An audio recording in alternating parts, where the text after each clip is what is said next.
Assalamualaikum warahmatullahi wabarakatuh. Selamat sore semua Sobat PPM, Bapak dan Ibu sekalian. Salam jumpa gitu ya di Pojok Pintar Manajemen kali ini gitu ya, yaitu seri yang kelima. Kalau sebelumnya sudah sempat long weekend gini ya Bapak dan Ibu, sekarang kembali lagi bertemu dengan Pojok Pintar Manajemen seri yang kelima.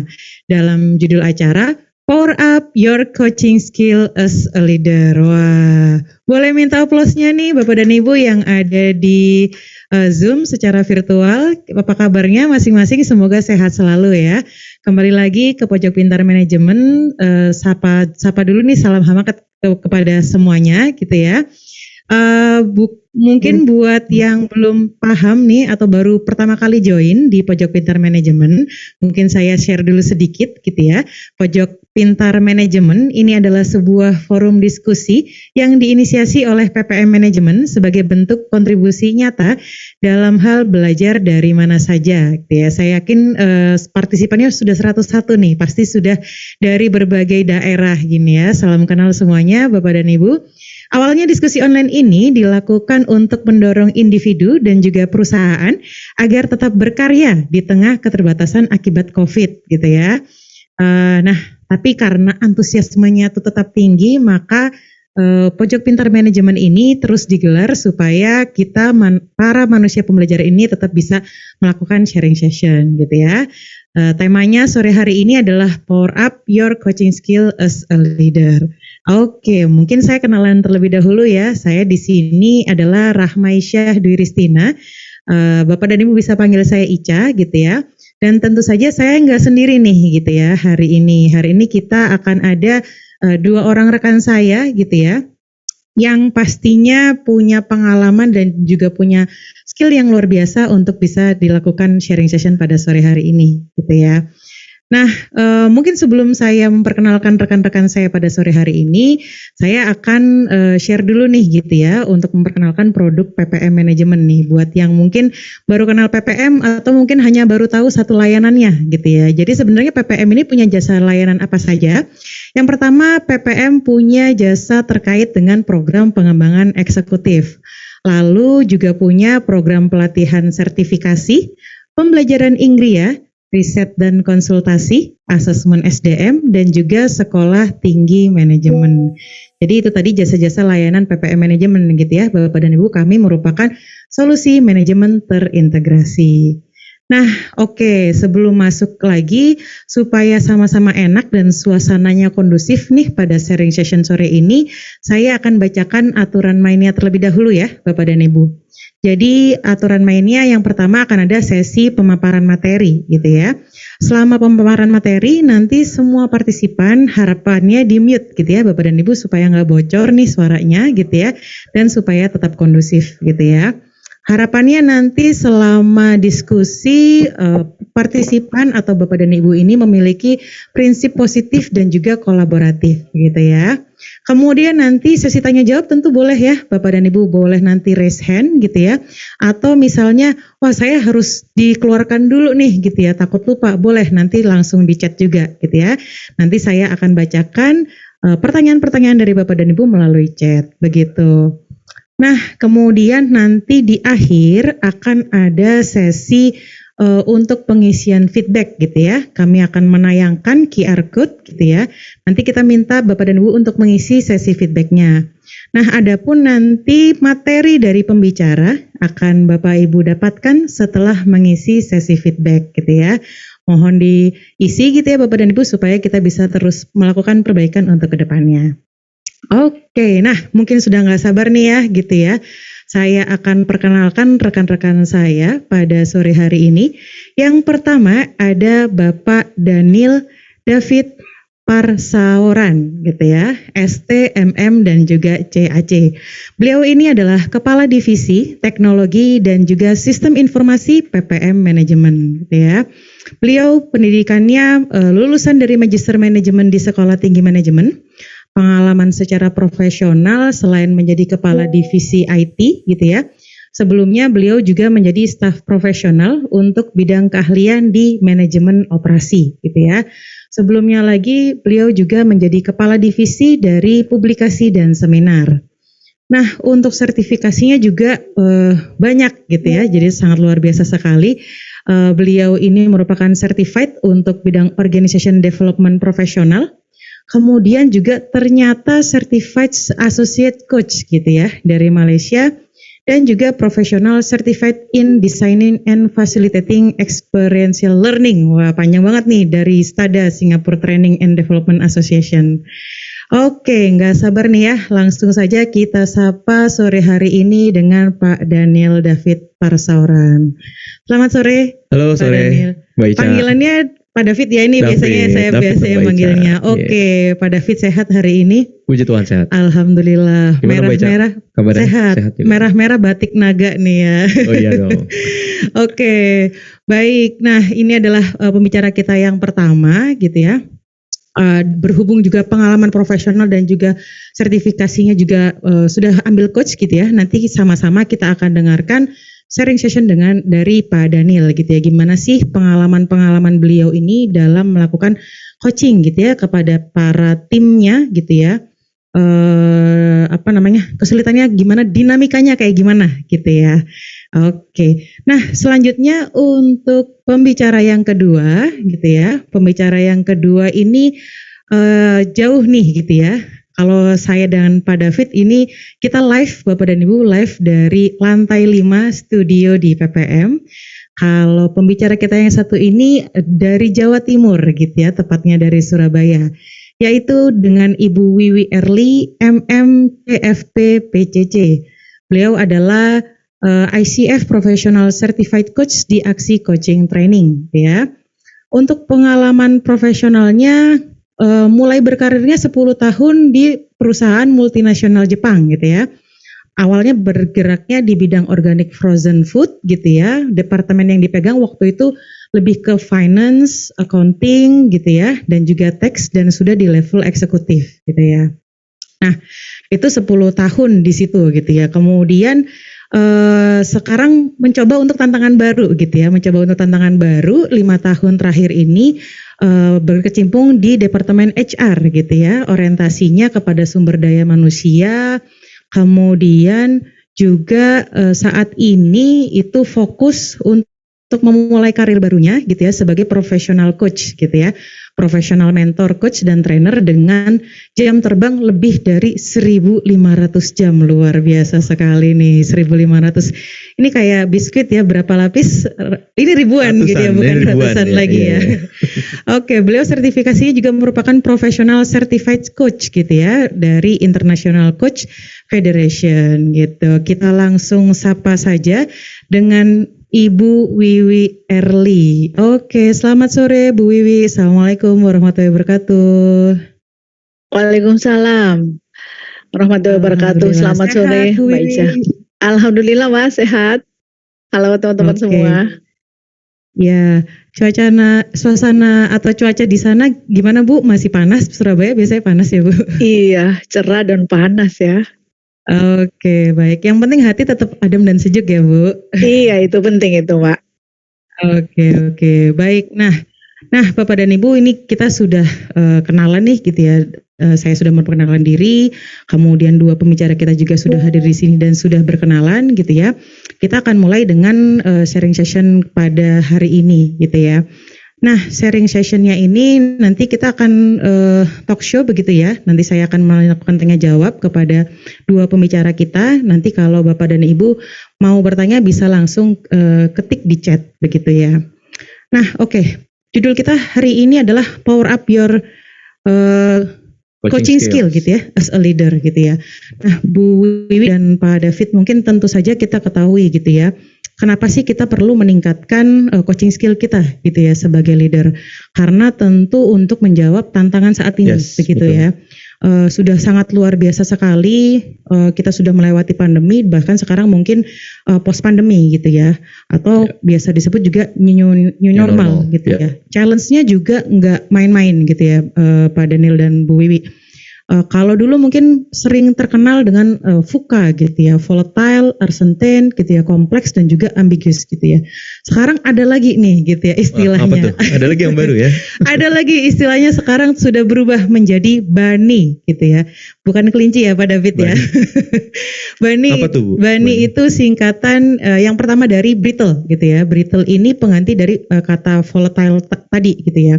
Yaitu dia deskripsinya adalah suatu kondisi gitu ya yang terlihat stabil di permukaan tapi sebenarnya rapuh dan mudah hancur nih gitu ya kalau memang nggak bisa diantisipasi gitu ya. Jadi kelihatannya stabil tapi bisa jadi rapuh gitu ya.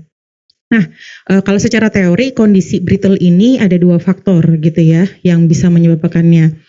Yang pertama kurang empati gitu ya perusahaan gitu ya dan juga keterampilan dalam faktor-faktor rapuh di dunia bisnis gitu ya. Nah jadi memang karena semuanya itu saling terhubung ya sekarang gitu ya, konsekuensinya jadi lebih besar gitu ya. Bisa jadi satu bisnis kemudian mempengaruhi bisnis yang lain gitu ya.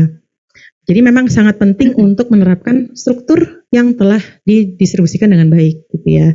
Nah itu yang pertama nih gitu ya Bang David. Ya. Kerasa nggak nih sebenarnya? Ya kerasa banget nih. Kelihatannya di luarnya adem tapi di dalamnya rapuh Iya, ya, mudah betul. gitu ya. Nggak cuman hati ini ternyata yang rapuh ya atau gampang galau. Ternyata di kondisi saat ini di organisasi juga seperti itu. Banyak organisasi yang rapuh gitu ya.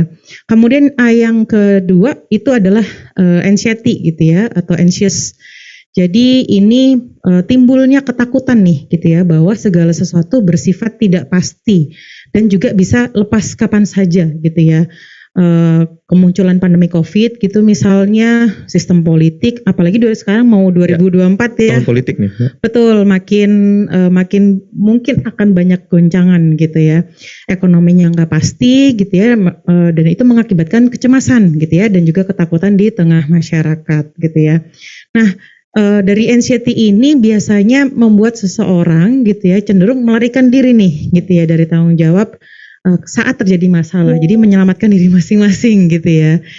Nah, jadi kecemasan ini juga mempengaruhi nanti pengambilan keputusan ataupun performance-nya mungkin ya di dalam organisasi. Kemudian N gitu ya, non-linear gitu ya. Ini sesuatu yang sifatnya kompleks dan juga seringkali seseorang mengambil keputusan ini terlepas daripada hasil akhirnya bagaimana gitu ya. Kemudian yang terakhir adalah incomprehensible gitu ya. Ini adalah konsekuensi gitu ya. Jadinya sulit dipahami nih karena rapuh, kemudian sifatnya khawatir gitu ya, nggak pasti. Akhirnya sulit dipahami kondisi-kondisinya seperti apa. Nah, yang dirasakan sendiri dari Pak David mungkin kondisi saat ini dari yang tadi BANI itu sendiri seperti apa Pak yang dirasakan? Ya. Ini kerasa banget ya saat ini ya Mbak ya, apalagi di post pandemi seperti ini ya, dimana memang kami di tim juga di teman-teman ya, kalau melakukan suatu proyek tuh mungkin terlihat oke aja gitu ya, tapi tiba-tiba kok banyak yang berguguran, maksudnya izin sakit Pak, izin cuti misalnya gitu. Itu kan salah satu tanda tuh ya, salah satu tanda sebenarnya udah terjadi mungkin breakdown misalnya gitu ya. Dan seperti itu sih. Jadi kalau kita lihat juga sekarang kan juga semakin harus serba cepat gitu ya, serba responsif. Nah, seperti itu sih Mbak Ica yang saya juga rasakan di tim. Iya, mungkin nggak ngeluh ya, ada yang nggak ngeluh tapi tiba-tiba cuti sakit. Ya kan, tapi tiba-tiba cuti sakit gitu. Kemarin baik-baik aja kelihatan masuk gitu kan. Nah itu sih sebenarnya yang. Ya emang gitu sih gitu ya. Kalau dari Bu Wiwi ada tanggapan Bu? Mungkin kondisi saat ini situasinya.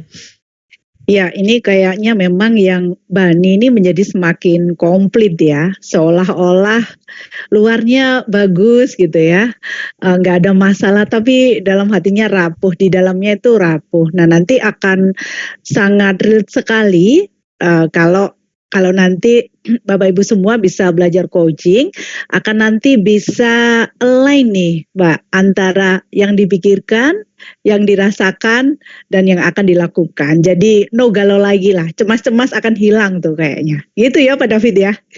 Iya betul banget Bu Wiwi, setuju saya. Oke. Iya. Nah tentu challenge yang seperti ini tetap perusahaan pasti optimis dan tetap berupaya gitu ya, mempunyai harapan untuk bisa menjadi high performance gitu ya. Jadi kalau kita bicara mengenai perusahaan terkait dengan high performance, boleh next slide. Nah, perusahaan tentu meskipun dengan situasi yang bermacam-macam gitu ya, tentu harapannya tetap bisa high perform gitu ya, Setuju. Bang Daniel. Pasti kita gitu. dituntut KPI juga harus Iya, tercapai jadi kan? nggak peduli tuh mau apa, nggak pernah turun ya Bang Enggak, KPI ya. malah naik terus ya. Iya, naik terus even berapa Betul. persen pun, tapi rasanya namanya KPI target jarang gitu ya diturunkan gitu ya. Nah, jadi memang meskipun situasinya seperti ini, pasti organisasi tetap berusaha untuk high performance gitu ya. Nah, cuman kita perlu paham juga nih bahwa kalau bicara mengenai high perform organization itu nggak bisa lepas dari individunya terlebih dahulu gitu kan ya. Iya, pasti. Dari high perform employee gitu ya, dari individunya itu sendiri seperti apa.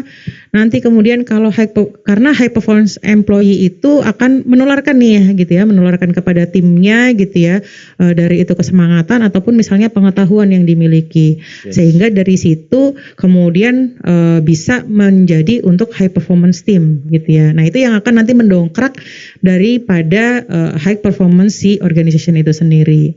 Nah, kemudian ini nggak mungkin nih si employee ini sendirian gitu kan ya. Betul. Dan tiba-tiba jadi sebuah tim yang punya high performance gitu ya. Tentu ada peran leader begitu ya, yang bisa memicu atau mengembangkan para employee-nya atau para timnya begitu ya. Nah, jadi nggak bisa lepas juga dari peran leader gitu ya. Nah, leader sendiri ini peran-perannya pertama role model ya tentu ya Bang ya gitu ya. Gimana harusnya leader bisa menjadi role model gitu ya dari segi apapun gitu ya. Kemudian bisa mengempowering dan juga mendevelop dari para timnya begitu ya. Nah, mungkin tanggapannya Bang David dulu nih gitu ya. Kira-kira sejauh apa sih peran leader ini untuk misalnya bisa increase di performance organization-nya sendiri? Oke, peran leader ya. Kalau menurut saya ini sangat penting ya. Kalau tidak ada leader, tidak ada yang memberikan arah, memberi tahu kalau kita udah sampai di mana saat ini gitu kan, perusahaan kita, lalu kita mau kemana gitu. Kalau tidak ada leader, berarti tidak ada yang bisa memimpin gitu ya, satu tim, satu kelompok, satu persatu orang sehingga bisa mencapai ketujuannya. Jadi leader ini sangat krusial Mbak Ica kalau menurut saya. Kalau nggak ada leader, wah ini bisa jalan masing-masing nih sendiri sehingga tidak tercapai tujuan organisasi atau tujuan yang kita impikan bersama itu. Itu sih Mbak Ica. Iya, sepakat sih gitu ya. Jadi nggak ada yang ngarahin, nanti jatuhnya sendiri-sendiri, satunya ke sana, satunya ke sini gitu ya. Banget. Iya, betul. Dari Bu Wiwi bagaimana Bu peran leader ini sendiri untuk mencapai high performance dari organisasinya? Ya, peran leader di sini kalau menurut saya sangat besar. Jadi leader itu nanti kalau dari saya itu gini, high performance employee itu berasal dari diri employee sendiri yang sudah clear gitu ya Mbak, memberikan sebuah makna pada dirinya, bekerja itu untuk apa, berkarir untuk apa gitu ya, tujuannya apa gitu kan. Selain itu juga bagaimana nih pada saat berkarir si employee itu menyadari bahwa karirnya ini nggak hanya yang gitu-gitu aja gitu ya. Bagaimana pada saat si employee ini berkarir dia juga bisa nanti menjadi sebuah ibadah gitu ya. Kalau di agama kita kan diajarkan seperti itu. Jadi leader berperan penting untuk mengajak kepada employee memberikan sebuah makna tuh. Yang pertama tuh makna dia bekerja apa. Lalu kalau itu sudah clear, nanti oke. Jadi next step-nya adalah ada target yang harus dikerjakan, ada KPI yang mesti dicapai. Nah, pada saat si employee mendapatkan makna, tidak hanya nanti akan mendapatkan sebuah gaji atau tunjangan-tunjangan yang lain, tapi jauh melampaui itu, maka si employee ini akan menjadi menjadi orang yang kuat ya, yang akan mempertahankan dan mencapai KPI itu gimana pun caranya, kayak gitu ya kalau menurut saya ya Mbak ya. Iya betul sekali. Jadi sebuah makna ya, kalau tadi Bang David bilangnya arah gitu ya, ini juga makna gitu ya, sehingga ketika misalnya ada challenge atau ada kendala gitu ya, nggak langsung patah gitu ya, Bu Ya. Wiwi dan Pak David gitu ya. Betul. Betul.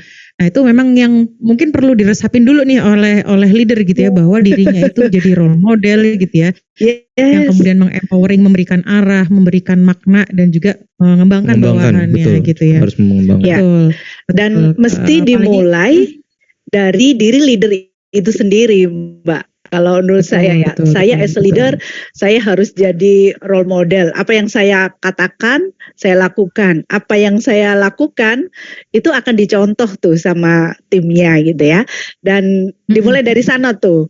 Jadi kalau sepengetahuan saya, leader itu akan dicek sama timnya, perilakunya menginspirasi enggak gitu?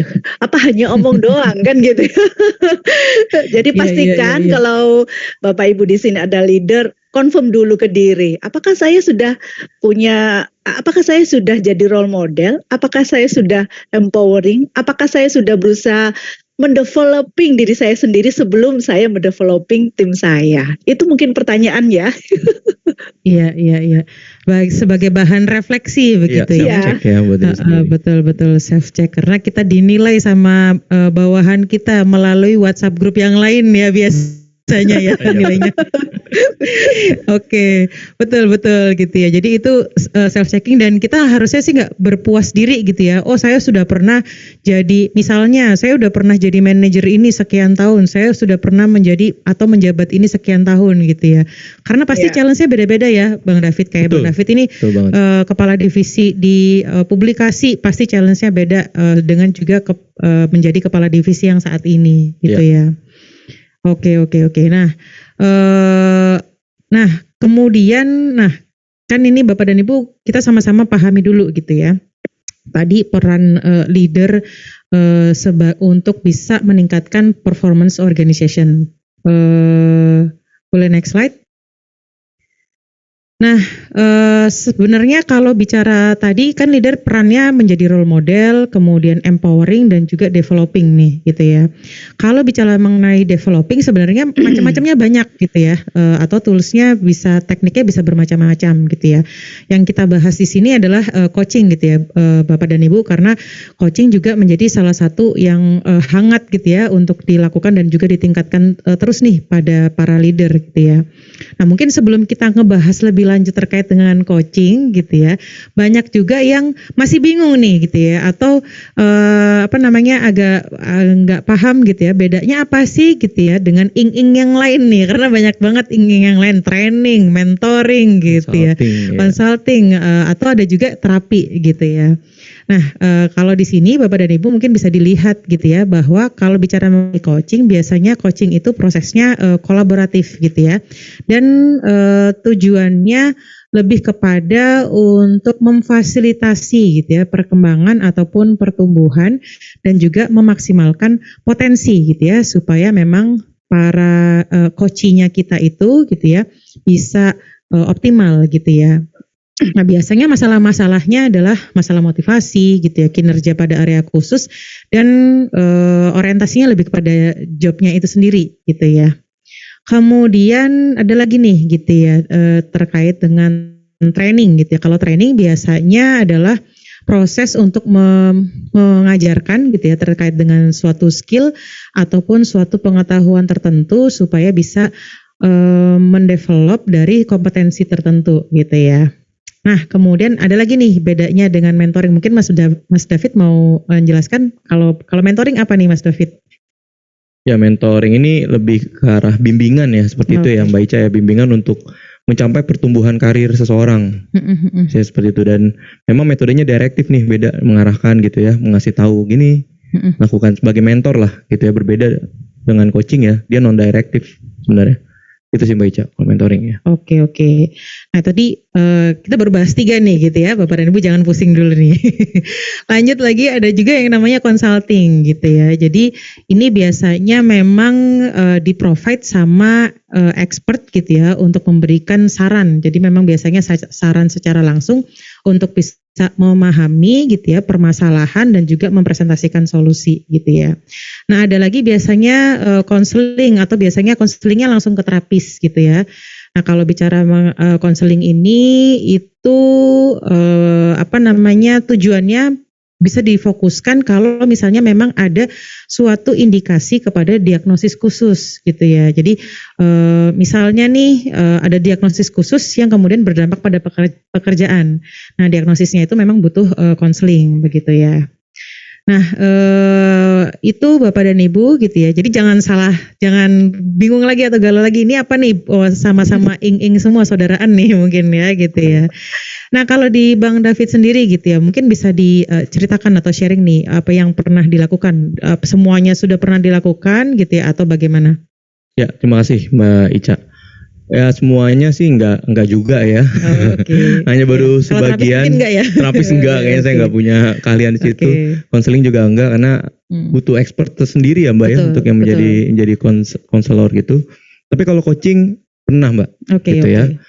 Kenapa? Karena biasa dalam pekerjaan gitu ya Bapak Ibu, saya tuh merasa di dalam mindset saya tekankan kalau subordinat saya itu mereka adalah orang-orang yang paling paham pekerjaannya. Itu dulu yang harus kita tekankan Bapak Ibu.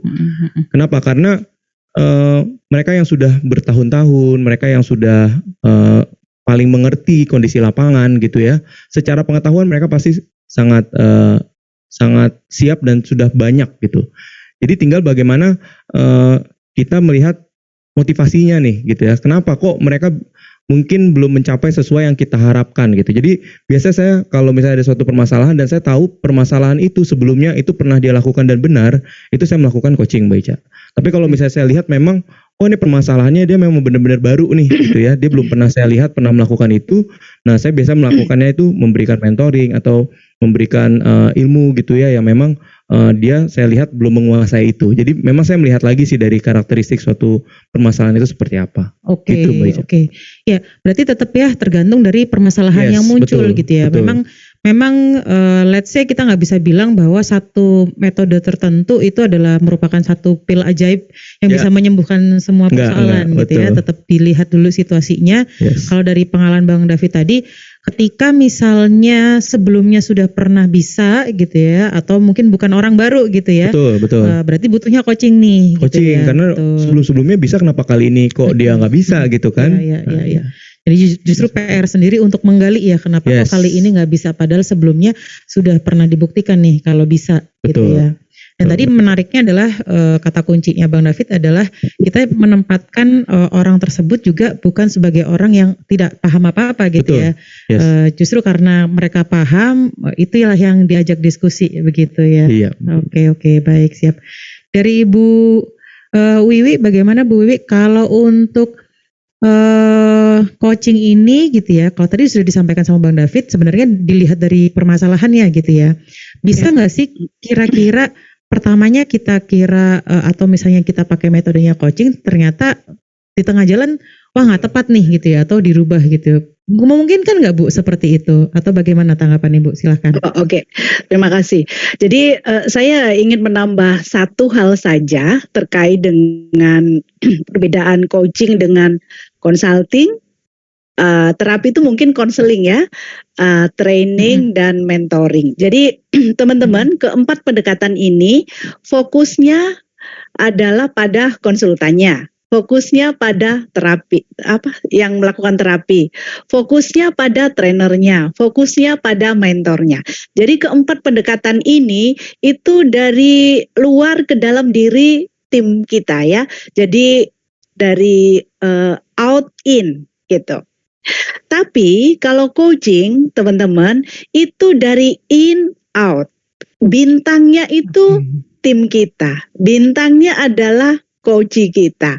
Karena itu biasa dalam sebuah sesi coaching, awal-awal kita akan bertanya nih, apa yang ingin kamu capai sih? Apa yang betul-betul ingin kamu terjadi dalam hidupmu? Kita tanya dulu tuh, didengerin, digali, dieksplorasi. Jadi kecuali pada tahap yang ini, yang pendekatan terapi itu biasanya kan orang ini dalam keadaan minus ya Mbak ya. Jadi itu belum bisa dilakukan coaching. Karena coaching itu ini tentang eksplorasi si klien kita, eksplorasi tentang tim kita. Jadi kalau dia nggak siap untuk dieksplor, nggak siap untuk ditanya-tanya, nggak siap untuk diajak mikir, maka itu tidak bisa dilakukan di pendekatan itu. Jadi salah satu syaratnya adalah kita menanyakan pada mereka, siap nggak apakah siap untuk dieksplorasi. Jadi ini kayak conversation, tapi coaching itu adalah meaningful conversation gitu ya. Dan coaching ini juga bisa dilakukan di tim yang performanya menurun, bisa kita lakukan di sana. Terus bagi teman-teman leader yang ingin kembangin timnya, juga bisa dilakukan coaching. Dan juga biasanya kalau ada masa-masa transisi, ada dipindah ke departemen yang lain, merasa belum siap. Nah, dengan coaching nanti akan bisa dibantu mendapatkan sebuah clarity ya. Jadi kayak kejelasan, oke, yes saya bertekad mau titik-titik gitu. Jadi kayak sebuah kepastian tentang langkah apa nih yang ingin saya capai. Seperti itu mungkin ya tanggapan dari saya. Jadi bedanya kalau coaching ini bintangnya adalah dia. Makanya di sana ada apresiasi, ada menghargai, ada mendengarkan, dan men-challenge. Jadi kayak seperti pertanyaan, jadi apa yang betul-betul kamu inginkan terjadi di departemenmu? Kayak gitu loh. Oke, baik Bu. Jadi kalau coaching itu bintangnya di coachingnya ya, atau orang yang dilakukan coaching ini gitu ya. Kalau training mungkin trainernya, atau kalau mentornya nih yang lebih direktif gitu ya, untuk memberikan mengajarkan atau misalnya memberikan masukan gitu ya. Kalau coaching si bintangnya adalah si coachingnya. Nah tadi menarik Bu, pernyataannya tadi, kalau saya boleh kutip, kan harus siap juga nih karena bintangnya adalah si coachingnya, maka dia harus siap gitu ya. Yeah. Kesiapan dieksplorasi ya Bu tadi. Kesiapan ini itu sebenarnya apakah ditanyakan langsung gitu Bu gitu ya, ataukah lewat cara observasi gitu dari coachingnya ini, atau bagaimana ya Bu, untuk tahu bahwa nih bisa nih di coaching, atau misalnya ini belum siap nih di coaching, gimana Bu? Oke. Jadi salah satu tips yang mungkin saya bisa bagikan di sini, bisa dijelaskan dulu teman-teman coaching itu apa. Jadi coaching ini memang sebuah conversation, sebuah percakapan, tapi di dalam sebuah percakapan dan di sana ada waktunya misal 30 menit dan di situ kita sepakati goals-nya. Makanya nanti kita akan bahas ya Mbak ya dengan model percakapan yang grow itu. Jadi percakapannya itu enggak hanya sekedar kalau bisa dibilang CHT atau curhat-curhatan, tapi curhat yang terarah, yang nanti si coach kita ini akan diberikan sebuah pertanyaan yang mengeksplor diri coach ini untuk mencapai tujuannya. Nanti mungkin kita bisa bahas lebih dalam tuh di model percakapannya. Oke, baik. Ya, jadi nanti kita akan bahas lebih lanjut untuk salah satu tekniknya gitu ya. Tapi yang jelas bahwa tadi ya startnya adalah si coach ini sendiri gitu ya, karena nanti dia yang akan dieksplorasi gitu ya. Kalau tadi kata Bang David, dia yang paling tahu nih gitu ya permasalahannya apa, sudah bekerja lama bertahun-tahun gitu ya. Jadi begitu ya Bapak dan Ibu, perbedaan nih gitu ya, antara coaching, training, mentoring, consulting gitu ya, ataupun juga konseling gitu ya, punya masing-masing tujuannya tetap untuk mengembangkan gitu ya, nanti tergantung dengan permasalahannya masing-masing gitu ya di lapangan seperti apa. Oke, next. Nah, tadi sudah sempat saya sampaikan bahwa salah satu cara untuk pengembangan adalah si coaching itu sendiri gitu ya. Dan coaching ini salah satu yang cukup populer gitu ya, atau paling populer yang dilakukan nih oleh para leader gitu ya. Nah kalau bicara mengenai coaching tadi sudah sempat dijelaskan ya perbedaan gitu ya. Sekarang kita akan coba lihat atau mempelajari lebih lanjut nih terkait dengan coachingnya itu sendiri. Tadi sudah sempat dijelaskan gitu ya. Sebenarnya coaching ini adalah komunikasinya dua arah gitu ya, karena kolaboratif gitu ya.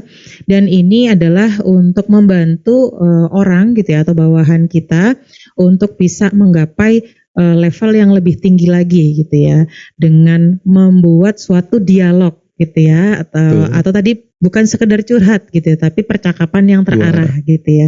Jadi dialog yang terarah untuk supaya si coach ini punya kesadaran gitu ya, kesadaran atau let's say misalnya aha moment gitu ya Bang David ya.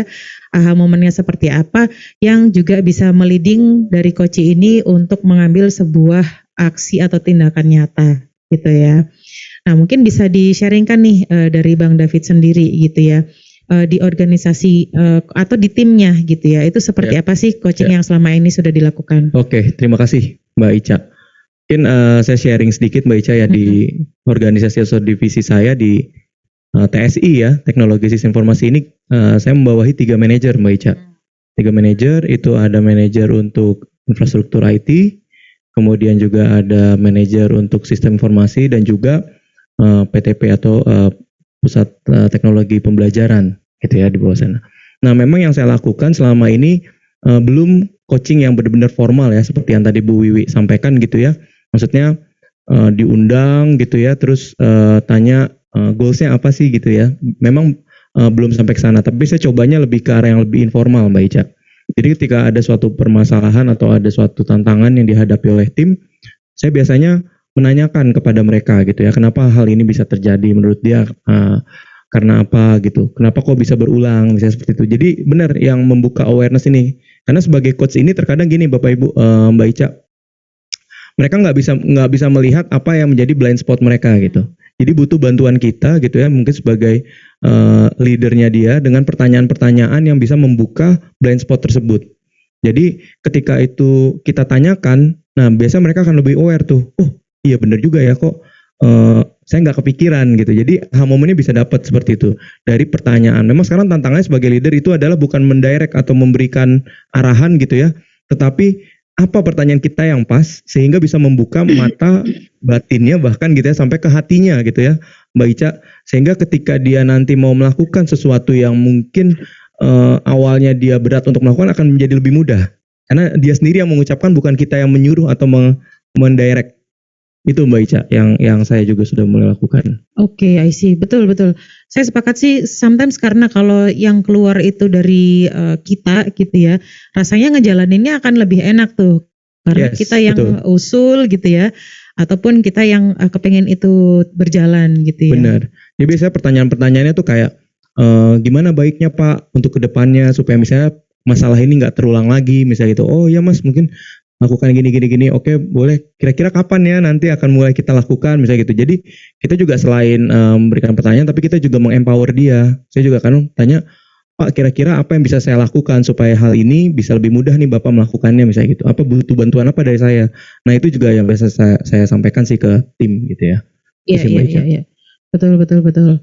Jadi kalau misalnya direktif langsung dikasih solusi, belum tentu mereka merasa sepaham, belum tentu mereka merasa cocok. Betul, gitu dan bahkan biasanya jadi beban ya, terbeban gitu. Wah, langsung lakukan gini gitu. Mungkin karena kita tahu gitu, padahal kita lupa gitu kalau mereka juga udah biasa di lapangan itu udah tahu gitu melakukan hal tersebut gitu.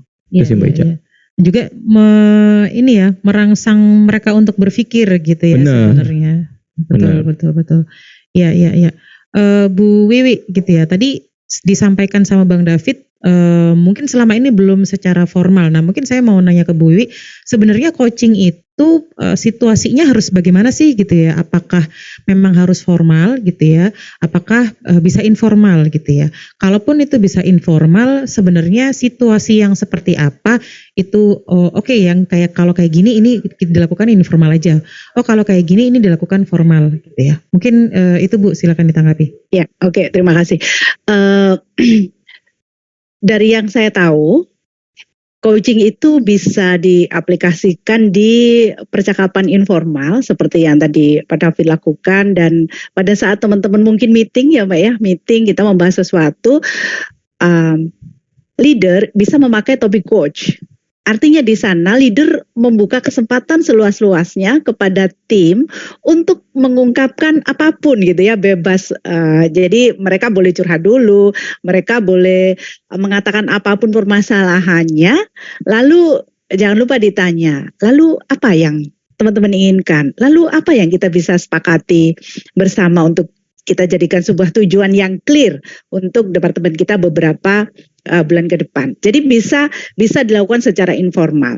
Lalu yang kedua, teman-teman, kabar baiknya juga bisa dilakukan secara formal. Seperti pada saat teman-teman HR mengumumkan akan ada sebuah training gitu ya, program training, maka kalau dari perusahaan-perusahaan ingin mengimplementasikan pengembangan SDM dengan cara coaching dan cara formal, itu bisa dilakukan ini ya, kayak publikasi programnya. Jadi ada juga yang diinfokan, oke, tanggal sekian kita akan melakukan sesi coaching. Dari yang saya tahu, biasanya leader-leader akan mengikuti ini dulu tuh, pembelajaran dulu. Gimana sih caranya menjadi coach internal? Gimana sih caranya agar nanti si leader ini bisa memberikan sebuah sesi coaching yang tanpa judgement, sesi coaching yang penuh penghargaan, penuh apresiasi, dan sesi coaching yang nanti bisa membungkus, memfasilitasi ide-ide dari yang disampaikan oleh bawahannya. Jadi kayak gitu, bisa dilakukan formal dan informal. Kapan dilakukan formal, teman-teman? Bisa dilakukan juga, kapan dilakukan formal? Pada saat teman-teman melihat ada sebuah isu yang serius yang ya kita bisa diskusikan, dan ini memang serius. Dan kabar baiknya juga bisa dilakukan individual coaching, teman-teman, atau tim coaching. Jadi teman-teman kumpulin timnya, lalu di sana akan dilakukan coaching, di mana teman-teman sebagai coach yang nanti akan memfasilitasi sesi coaching. Jadi misal nih 2 jam ke depan kita akan membahas sebuah target titik. Maka di sana seperti briefing, seperti meeting, hanya saja pertanyaan-pertanyaan yang diajukan adalah pertanyaan terbuka, pertanyaan yang fokus pada solusi, dan pertanyaan yang fokus pada masa depan. Kayak gitu, Mbak. Jadi sangat mungkin dilakukan formal ataupun informal. Oke, baik. Jadi memang bisa dua ya, Bu ya. Ya. Baik itu formal ataupun informal gitu ya. Kalau formal mungkin udah takut duluan biasanya ya Bang. Iya, Besok betul. saya mau ketemu kamu jam Ngapain 8 di ya ruangan nih? ini bisa. Oh iya. Malam udah gak bisa tidur. Iya, benar-benar.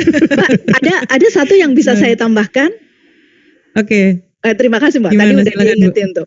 Jadi gini, teman-teman, ada banyak mitos yang mungkin kita dengar di beberapa organisasi atau di beberapa perusahaan, bahwa kalau di coaching kamu pasti dimarahi deh sama bosmu, sama leadermu. Kalau di coaching kamu pasti dikeramasin gitu ya Pak David. Pasti dikeramasin tuh. Mitos ya, Bu, Sama gitu ya. itu mitos. Nah, maka dari itu leadernya mesti belajar dulu gimana nge-coach yang itu bisa shifting mindset mereka bahwa coaching itu menyenangkan, coaching itu memang untuk saya gitu, untuk timnya bilang, ya kalau saya di coaching Pak David misalnya, oke, berarti Pak David peduli sama saya dan saya akan serius dalam session ini. Jadi biasanya takut tuh karena mitos-mitos kalau di coaching dimarahi Mbak. Jadinya nggak kerasa ya, dimarahin sama di coaching jadi nggak ada bedanya. Iya, benar. Padahal justru nggak boleh ya kalau coaching dimarahin. Nggak boleh, nggak boleh Iya. banget. Iya, betul. Jadi harusnya sih, maksudnya leader untuk menegur pasti pernah gitu ya, tapi harusnya tuh anak buah kita atau tim kita mestinya sih tadi ya bisa merasakan kalau coaching itu menyenangkan. Justru malah coaching itu kemudian menjadi sesuatu yang diskusi menarik yang mencerahkan gitu ya Bu Wiwi ya gitu ya. Karena kan kalau kita bicara mengenai coaching tadi lebih banyak mengajukan pertanyaan gitu ya, lebih banyak mengajukan pertanyaan dan sehingga memfasilitasi si tim kita ini untuk memecahkan masalahnya sendiri gitu ya. Jadi harusnya sih nggak dimarahin ya, karena harusnya nggak ada arahan, nggak ada saran gitu ya kalau ngomongin coaching gitu ya. Itu kalau di sesi yang formal. Tapi teman-teman, kalau teman-teman mengimplementasikan coaching ini di sesi informal, pada saat sudah kita eksplorasi masalahnya apa, keluhannya mereka apa, teman-teman bisa mengambil alih ya, karena teman-teman as a leader dan teman-teman yang paling bertanggung jawab di departemen itu. Jadi di sana bisa di-combine setelah sesi coaching, ada mentoring ya, ada mentoring, lalu teman-teman tetap bertanggung jawab terhadap keputusan itu bersama-sama. Karena pada saat teman-teman bertanggung jawab bersama-sama, bersama tim, maka teman-teman menginspire tim teman-teman dan teman-teman dikatakan bisa dijadikan role model di sana, Mbak. Gitu. Oke, baik. Jadi bisa di-combine ya, bukan cuman kombinasi atau bisanya dilakukan formal informal, tapi juga bisa di-combine gitu ya. Bisa di-combine antara coaching dan juga misalnya mentoring gitu ya. Jadi bisa jadi langsung switch gitu ya. Oh yang ini sudah diajukan pertanyaan, sudah bisa mencoba untuk terinspirasi gitu ya, ataupun misalnya mengeluarkan nih kira-kira permasalahannya apa, nanti kemudian bisa jadi combine dengan mentoring dan sebagainya gitu ya Bu ya. Oke, baik. Mantap nih gitu ya insight-insightnya. Mungkin kita next slide dulu, silahkan. Nah, kalau bicara tadi kan kita bicara baru terkait dengan coachingnya seperti apa. Nah, coaching sendiri ini kan termasuk salah satu leadership style gitu ya, Bapak dan Ibu. Kalau misalnya dari Daniel Goleman gitu ya, itu ada beberapa style di leadership gitu ya. Ada yang tipikalnya demokratik, afiliatif gitu ya, kemudian pace setting, dan satu lagi yang lebih satu arah gitu ya. Nah, coaching leadership style sendiri ini memang menstimulasi orang gitu ya untuk bisa empower terhadap dirinya sendiri gitu ya, untuk bisa merasa berdaya gitu ya. Artinya dikasih kewenangan gitu ya biasanya Bang David ya, nggak cuman semuanya harus dilaporkan ke atasan, enggak, tapi ada hal-hal yang diberikan kewenangan secara khusus sehingga orang ngerasa punya, oh aku diberi kepercayaan nih gitu ya. Oh yang ini saya nih yang memutuskan gitu ya, punya rasa tanggung jawab juga gitu ya. Nah, kemudian juga mengembangkan orang ini untuk bisa mempunyai pemikiran-pemikiran yang sangat berbeda gitu ya, atau mencoba untuk memikirkan cara-cara yang berbeda, karena tadi diajuin pertanyaan mulu gitu ya.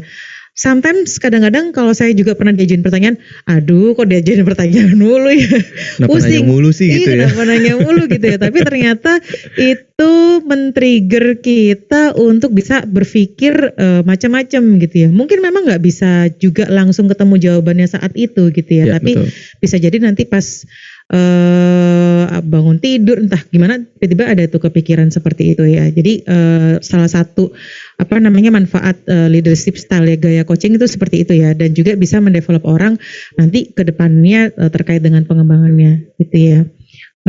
Kalau tanggapannya dari Mas David sendiri, coaching leadership style sendiri ini apakah maksudnya kalau Mas David sendiri ini stylenya gimana nih secara leadershipnya? Ini saya setuju nih Mbak Ica. Jadi gini, jadi ketika saya mau diberikan amanah sebagai kepala divisi TSI ya Mbak, saya cerita aja. Saya tuh udah lihat kalau tim saya itu nantinya manajer-manajer saya itu jauh lebih senior daripada saya Mbak, gitu ya. 3 manajer saya itu semua senior lah. Yang paling dekat mungkin di atas saya 5 tahun gitu ya. Dan mereka juga pengalamannya sudah sangat tinggi. 5 tahun ini di atas saya 5 tahun. Paling dekat ya. Iya, itu paling dekat ya. Nah, saya cari dong referensi ya. Ini gimana cara mengelola subordinate tapi dengan usia yang jauh lebih tinggi di atas kita gitu. Nah, salah satu jawabannya itu dengan menggunakan coaching style ini Mbak Ica. Jadi dengan menggunakan coaching ini saya coba terapkan tuh. Kenapa? Karena mereka tadi yang saya sampaikan ya, jangan sampai mereka merasa oh ini orang baru udah lebih muda, sok tahu nih gitu. Nah saya nggak mau seperti itu. Jadi saya mau melibatkan mereka sebagai rekan kerja, di mana mereka memang yang tadi sudah saya sampaikan, mereka sudah berpengalaman di situ. Saya mau menggerakkan mereka gitu ya dengan cara menggunakan teknik coaching ini.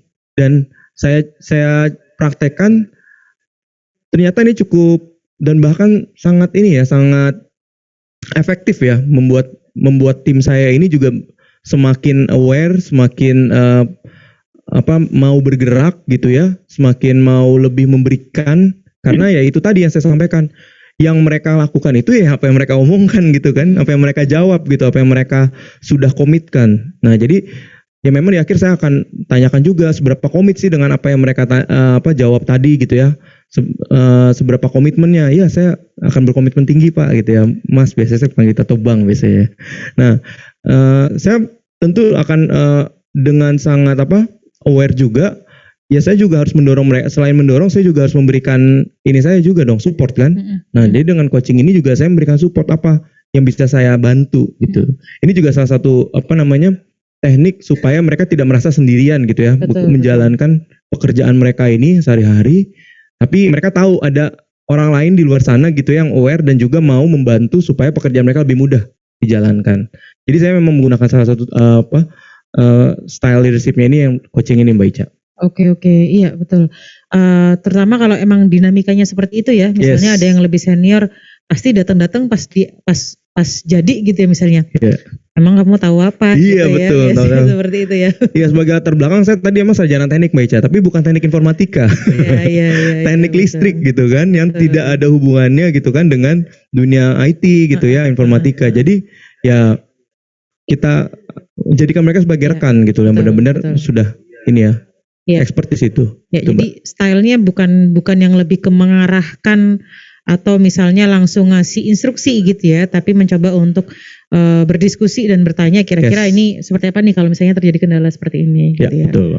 Oke, Bu Wiwi sendiri gitu ya, tanggapannya kalau bicara mengenai leadership style-nya ini, sebenarnya coaching leadership style sendiri ini apakah memang lebih menguntungkan gitu ya, atau misalnya kapan sih style dari leadership ini tuh memang bisa nih dilakukan, atau dalam kondisi situasi tim yang seperti apa nih ini lebih cocok untuk dilakukan? Ya, kalau dari pengalaman saya izin cerita sedikit ya. Saya tuh backgroundnya di corporate finance. Jadi waktu dulu bekerja itu saya punya satu ruangan saya sendiri, dan saya akan pilih-pilih menemui orang yang akan masuk ke ruangan saya. Dia akan telepon dulu dong, Bu, saya mau ketemu, mau apa, mau bahas apa gitu. Jadi waktu itu saya merasa kayak saya nggak punya waktu, saya mau serius, saya nggak mau diganggu gitu Mbak. Dan coaching setelah saya belajar coaching, menyadarkan pada saya bahwa setiap detik yang kita lakukan dalam bekerja itu harusnya menjadi pahala dong gitu ya. Itu sangat merubah mindset saya. Lalu sepulang dari sertifikasi, karena itu ditempuh beberapa hari, 1 minggu gitu ya, saya balik ke kantor, saya mulai membuka diri. Dulu saya nggak ramah ya sama orang ya, kalau ketemu sama orang mungkin saya nggak yang terlalu banyak omong gitu ya, kayak gaya-gaya orang finance tuh loh, jutek gitu loh. Jadi jadi saya merasa kayak saya hanya akan berdiskusi kepada orang-orang yang memang saya butuh untuk ketemu, dan itu merubah mindset saya setelah belajar coaching. Saya lebih membuka diri, lalu saya menemukan sebuah hal yang ini ya, bagi saya itu kayak titik balik gitu ya, bahwa saya menemukan visi baru terhadap di tempat saya berkarir. Saya nih mau menciptakan karir yang seperti apa. Lalu saya menentukan juga nanti kalau gaya saya berkomunikasi seperti apa, kayak gitu ya. Itu saya bikin draft. Dan dari sana teman-teman ternyata pada saat menjadi coach, ternyata klien pertama adalah diri saya sendiri gitu ya. Saya melakukan self coaching ke diri saya gitu ya. Akhirnya gitu ya Bu, dengan metode coaching ke diri sendiri gitu ya. Jadi saya melakukan self coaching dan lama-lama saya bisa menerima ini benar banget ini coaching leadership style. Saya bisa loh tanpa saya sadari itu saya mendevelop mereka dengan kesabaran, dengan waktu yang saya alokasikan, dengan komunikasi yang saya perbaiki gitu ya. Saya bisa menerima perbedaan yang ada di mereka, paham-paham mereka yang dulu saya nggak bisa terima. Oh ini nggak cocok, ini nggak bagus kayak gitu. Dan di akhirnya pada saat coaching ini diimplementasikan, teman-teman, si generasi milenial ini merasa dihargai loh, merasa kayak diapresiasi karena kita memberikan space pada mereka untuk merancang sebuah goals, sebuah action yang mungkin kita sendiri meskipun pernah ada di posisi itu belum pernah memikirkan. Jadi aplikasikan ini di tim teman-teman kalau saya boleh saran. Itu Pak. Iya benar betul. Kadang-kadang kalau kita pikir sendiri kayak aduh gimana ya bingung gitu ya. Tapi ternyata kemudian ketika itu diflorkan, dilemparkan gitu ya, dilakukan justru kita memfasilitasi gitu ya. Kira-kira kalau ada permasalahan kayak gini itu apa sih yang bisa ditawarkan oleh mereka gitu, oleh tim kita, ternyata bisa jadi ada jawaban-jawaban yang kita sendiri itu agak blow up ya, kayak wow ternyata ini bisa keluar loh gitu ya solusi seperti ini dari tim gitu kita. ya. Betul. Dan siap-siap teman-teman untuk terkejut ada terobosan-terobosan baru dari ide-ide mereka loh. Betul. Apalagi mungkin tim coaching ya Bu ya, karena saling ngisi ide yang ada gitu ya dari satu orang ke orang lain. Menarik. Justru kalau tim coaching saling melengkapi gitu ya, atau makin saling menyempurnakan gitu ya. Oke. Jadi kalau bicara mengenai leadership style memang bisa bermacam-macam dan harusnya sih kalau dari teori yang terbaru situational leadership ya. Bang David tidak tergantung dari situasinya. Tapi kalau kita tadi sudah sama-sama sharing di sini ternyata style coaching leadership ini juga punya manfaat tersendiri gitu ya, dari itu bisa empowering kepada bawahan gitu ya, merangsang mereka untuk mengeluarkan ide-ide baru gitu ya, dan juga mendevelop mereka gitu ya. Oke, mungkin kita next dulu. Nah, kemudian tadi mungkin sudah sempat dibahas terkait dengan style coach leadership gitu ya. Nah, kira-kira sekarang kalau kita bicara mengenai coaching, memang kapan sih sebenarnya kita harus melakukan coaching gitu ya? Artinya dalam situasi apa? Oke nih, kita coaching nih gitu ya. Orang ini gitu ya. Meskipun tadi kita sudah bahas ya, bisa informal, bisa formal, atau misalnya bisa combine. Tapi let's say kapan ini harus dilakukan coaching gitu ya? Mungkin dari Bang David, silakan. Ya Mbak Ica. Jadi kalau saya ya, kalau melakukan coaching tadi yang informal tadi, ya biasanya kalau ada suatu permasalahan tuh Mbak, ada permasalahan yang sebelum-sebelumnya dia bener nih ngelakuinnya, misalnya upload suatu file gitu ya di satu LMS harusnya bener, udah sebelum-sebelumnya dia nggak pernah ada permasalahan. Nah ini muncul permasalahannya gitu ya. Kenapa nih? Artinya kan tidak ada isu skill di situ atau pengetahuan ya di situ ya. Ini saya akan tanyakan gitu, saya coaching si yang bersangkutan gitu kan, saya tanyakan kenapa kok hal ini bisa terjadi gitu, padahal kan sebelumnya kan aman-aman aja gitu kan. Oh iya mas, ini karena bingung misalnya gitu, itu ya dibilang ya, ada file yang sama gitu, kenapa kok terus bagaimana supaya hal ini kedepannya nggak berulang nih gitu ya, saya tanyakan pada dia. Oh ya kalau gitu mas, saya lakukan saya inventarisir nih judul-judul training yang ada di LMS ini.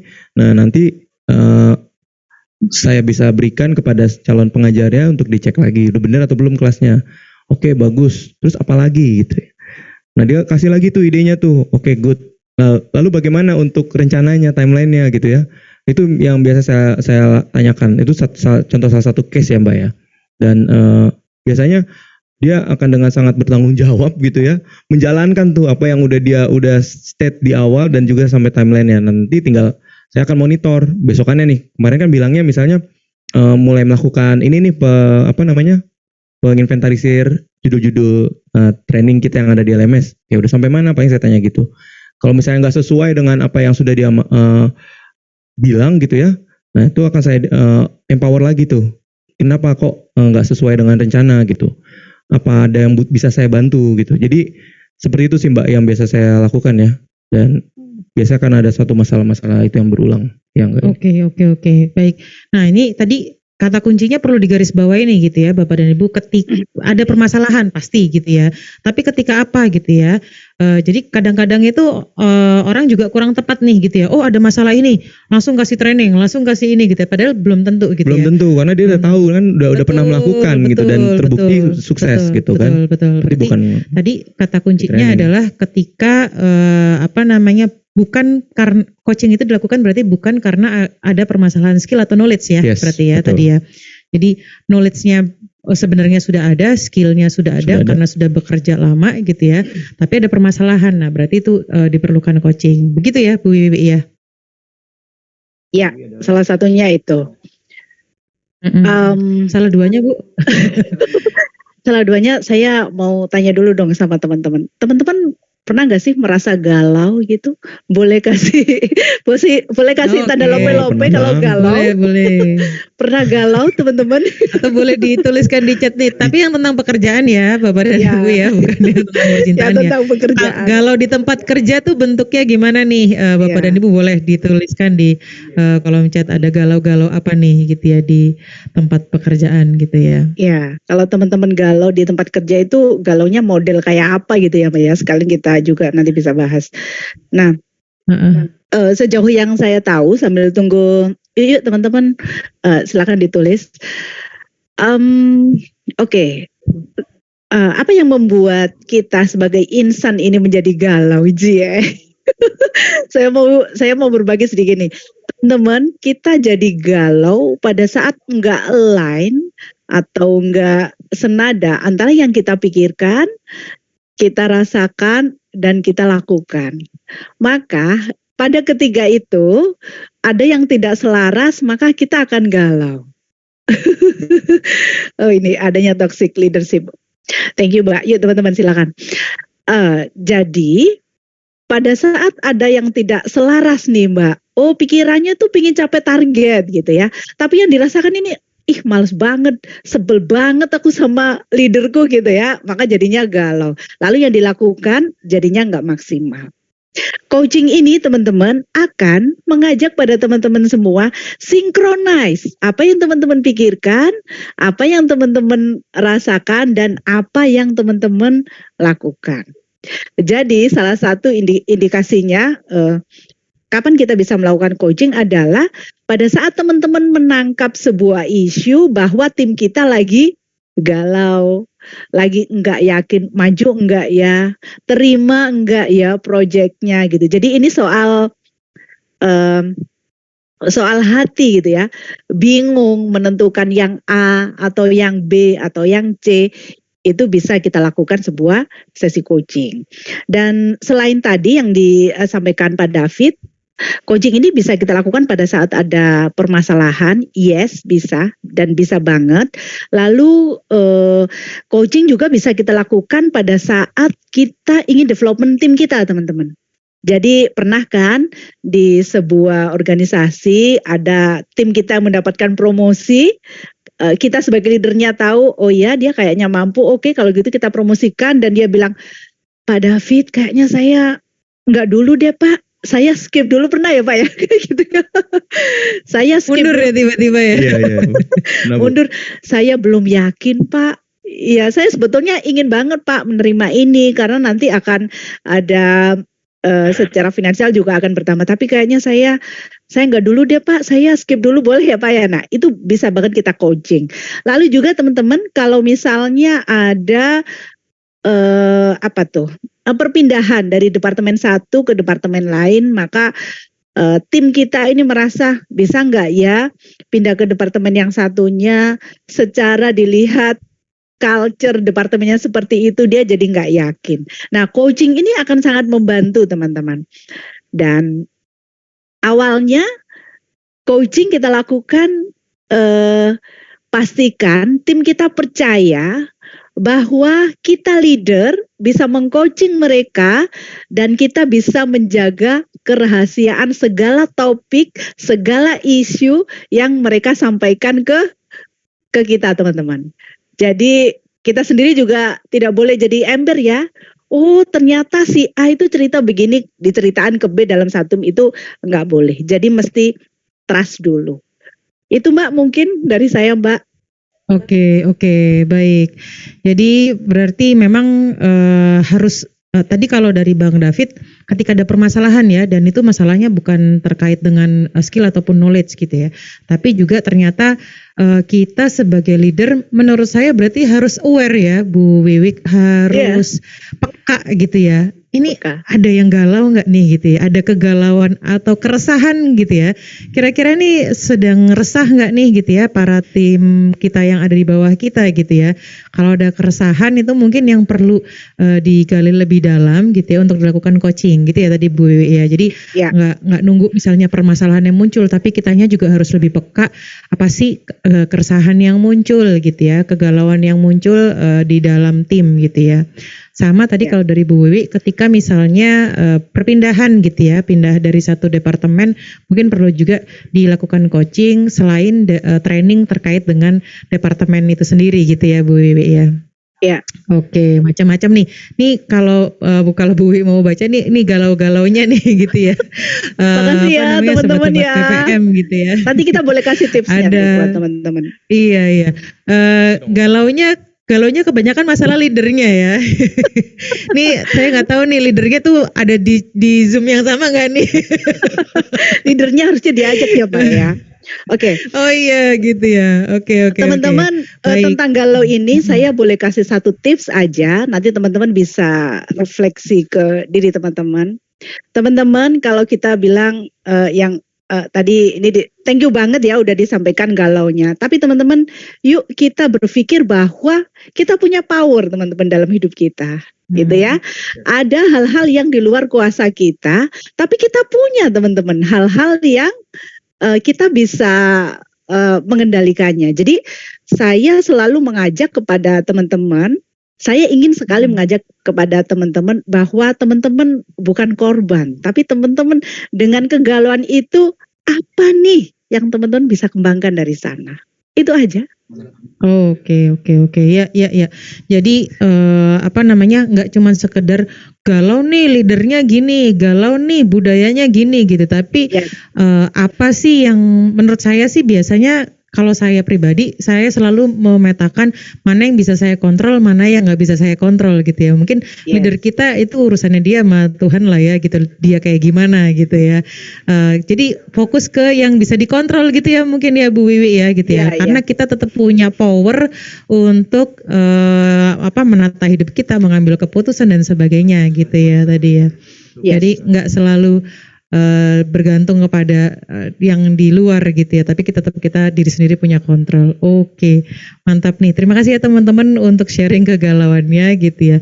Oke, jadi seperti itu ya untuk membedakan kapan sih harus dilakukan coaching gitu ya. Nextnya, oke. Nah, sekali lagi sebenarnya memang coaching bukan salah satu pil ajaib untuk menyembuhkan seluruh permasalahan gitu ya. Tapi sebenarnya coaching sendiri ini bisa menjadi solusi nih gitu ya untuk para leader gitu ya. Nah kalau bicara mengenai solusi itu banyak gitu ya. Misalnya bisa memotivasi bawahan gitu. Tadi mungkin sudah diceritakan juga oleh Bang David gitu ya. Kemudian mengidentifikasi daripada kebutuhan tim gitu ya. Kalau tadi Bu Wiwi juga sempat sampaikan, nih teman-teman itu galau apa, resah apa gitu ya. Jadi bisa mengidentifikasi hal tersebut gitu ya. Kemudian juga terkait dengan bisa memberikan feedback yang konstruktif gitu ya. Kalau tadi kita sudah sempat sampaikan bahwa harusnya sih nggak keras, kalau coaching nggak ngerasa kayak dimarahin gitu harusnya, ya. Betul, tapi justru malah seneng karena punya positif atau konstruktif feedback gitu ya dari hasil diskusi gitu ya. Kemudian bisa menghandling konflik gitu ya.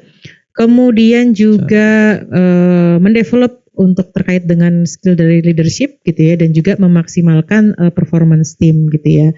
Nah, kira-kira apa hal-hal yang tadi sudah dijelaskan di sini, kalau dari pengalaman Bang David sendiri seperti apa?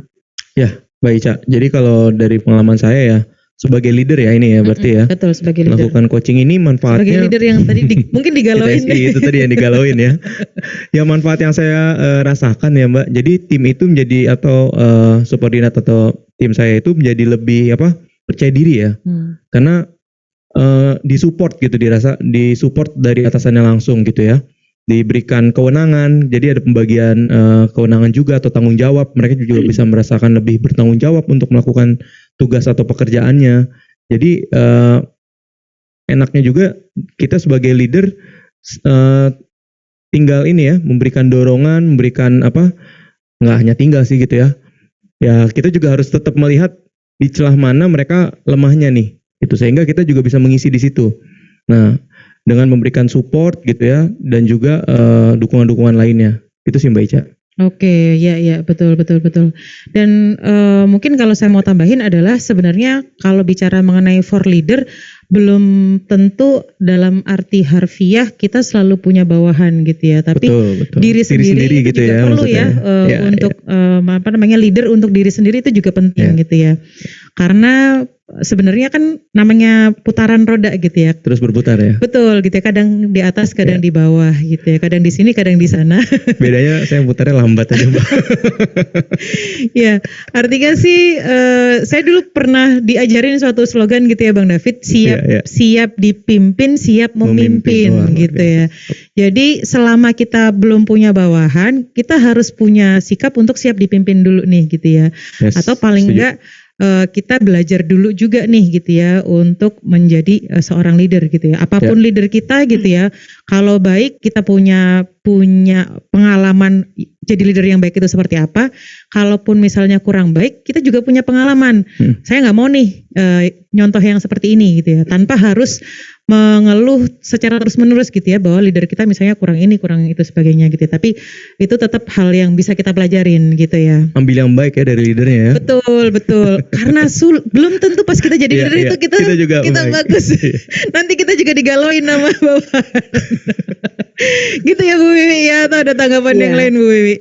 Iya, jadi ini kan habis asar, jadi mari kita doakan leader kita nanti setelah ini berubah. Amin.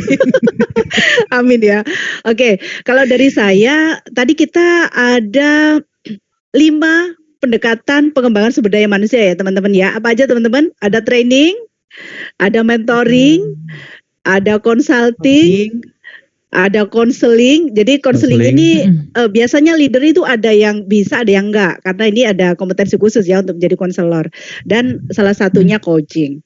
Keempat pendekatan ini teman-teman itu fokusnya kita, leadernya, trainernya, mentornya, konsultannya, konselornya.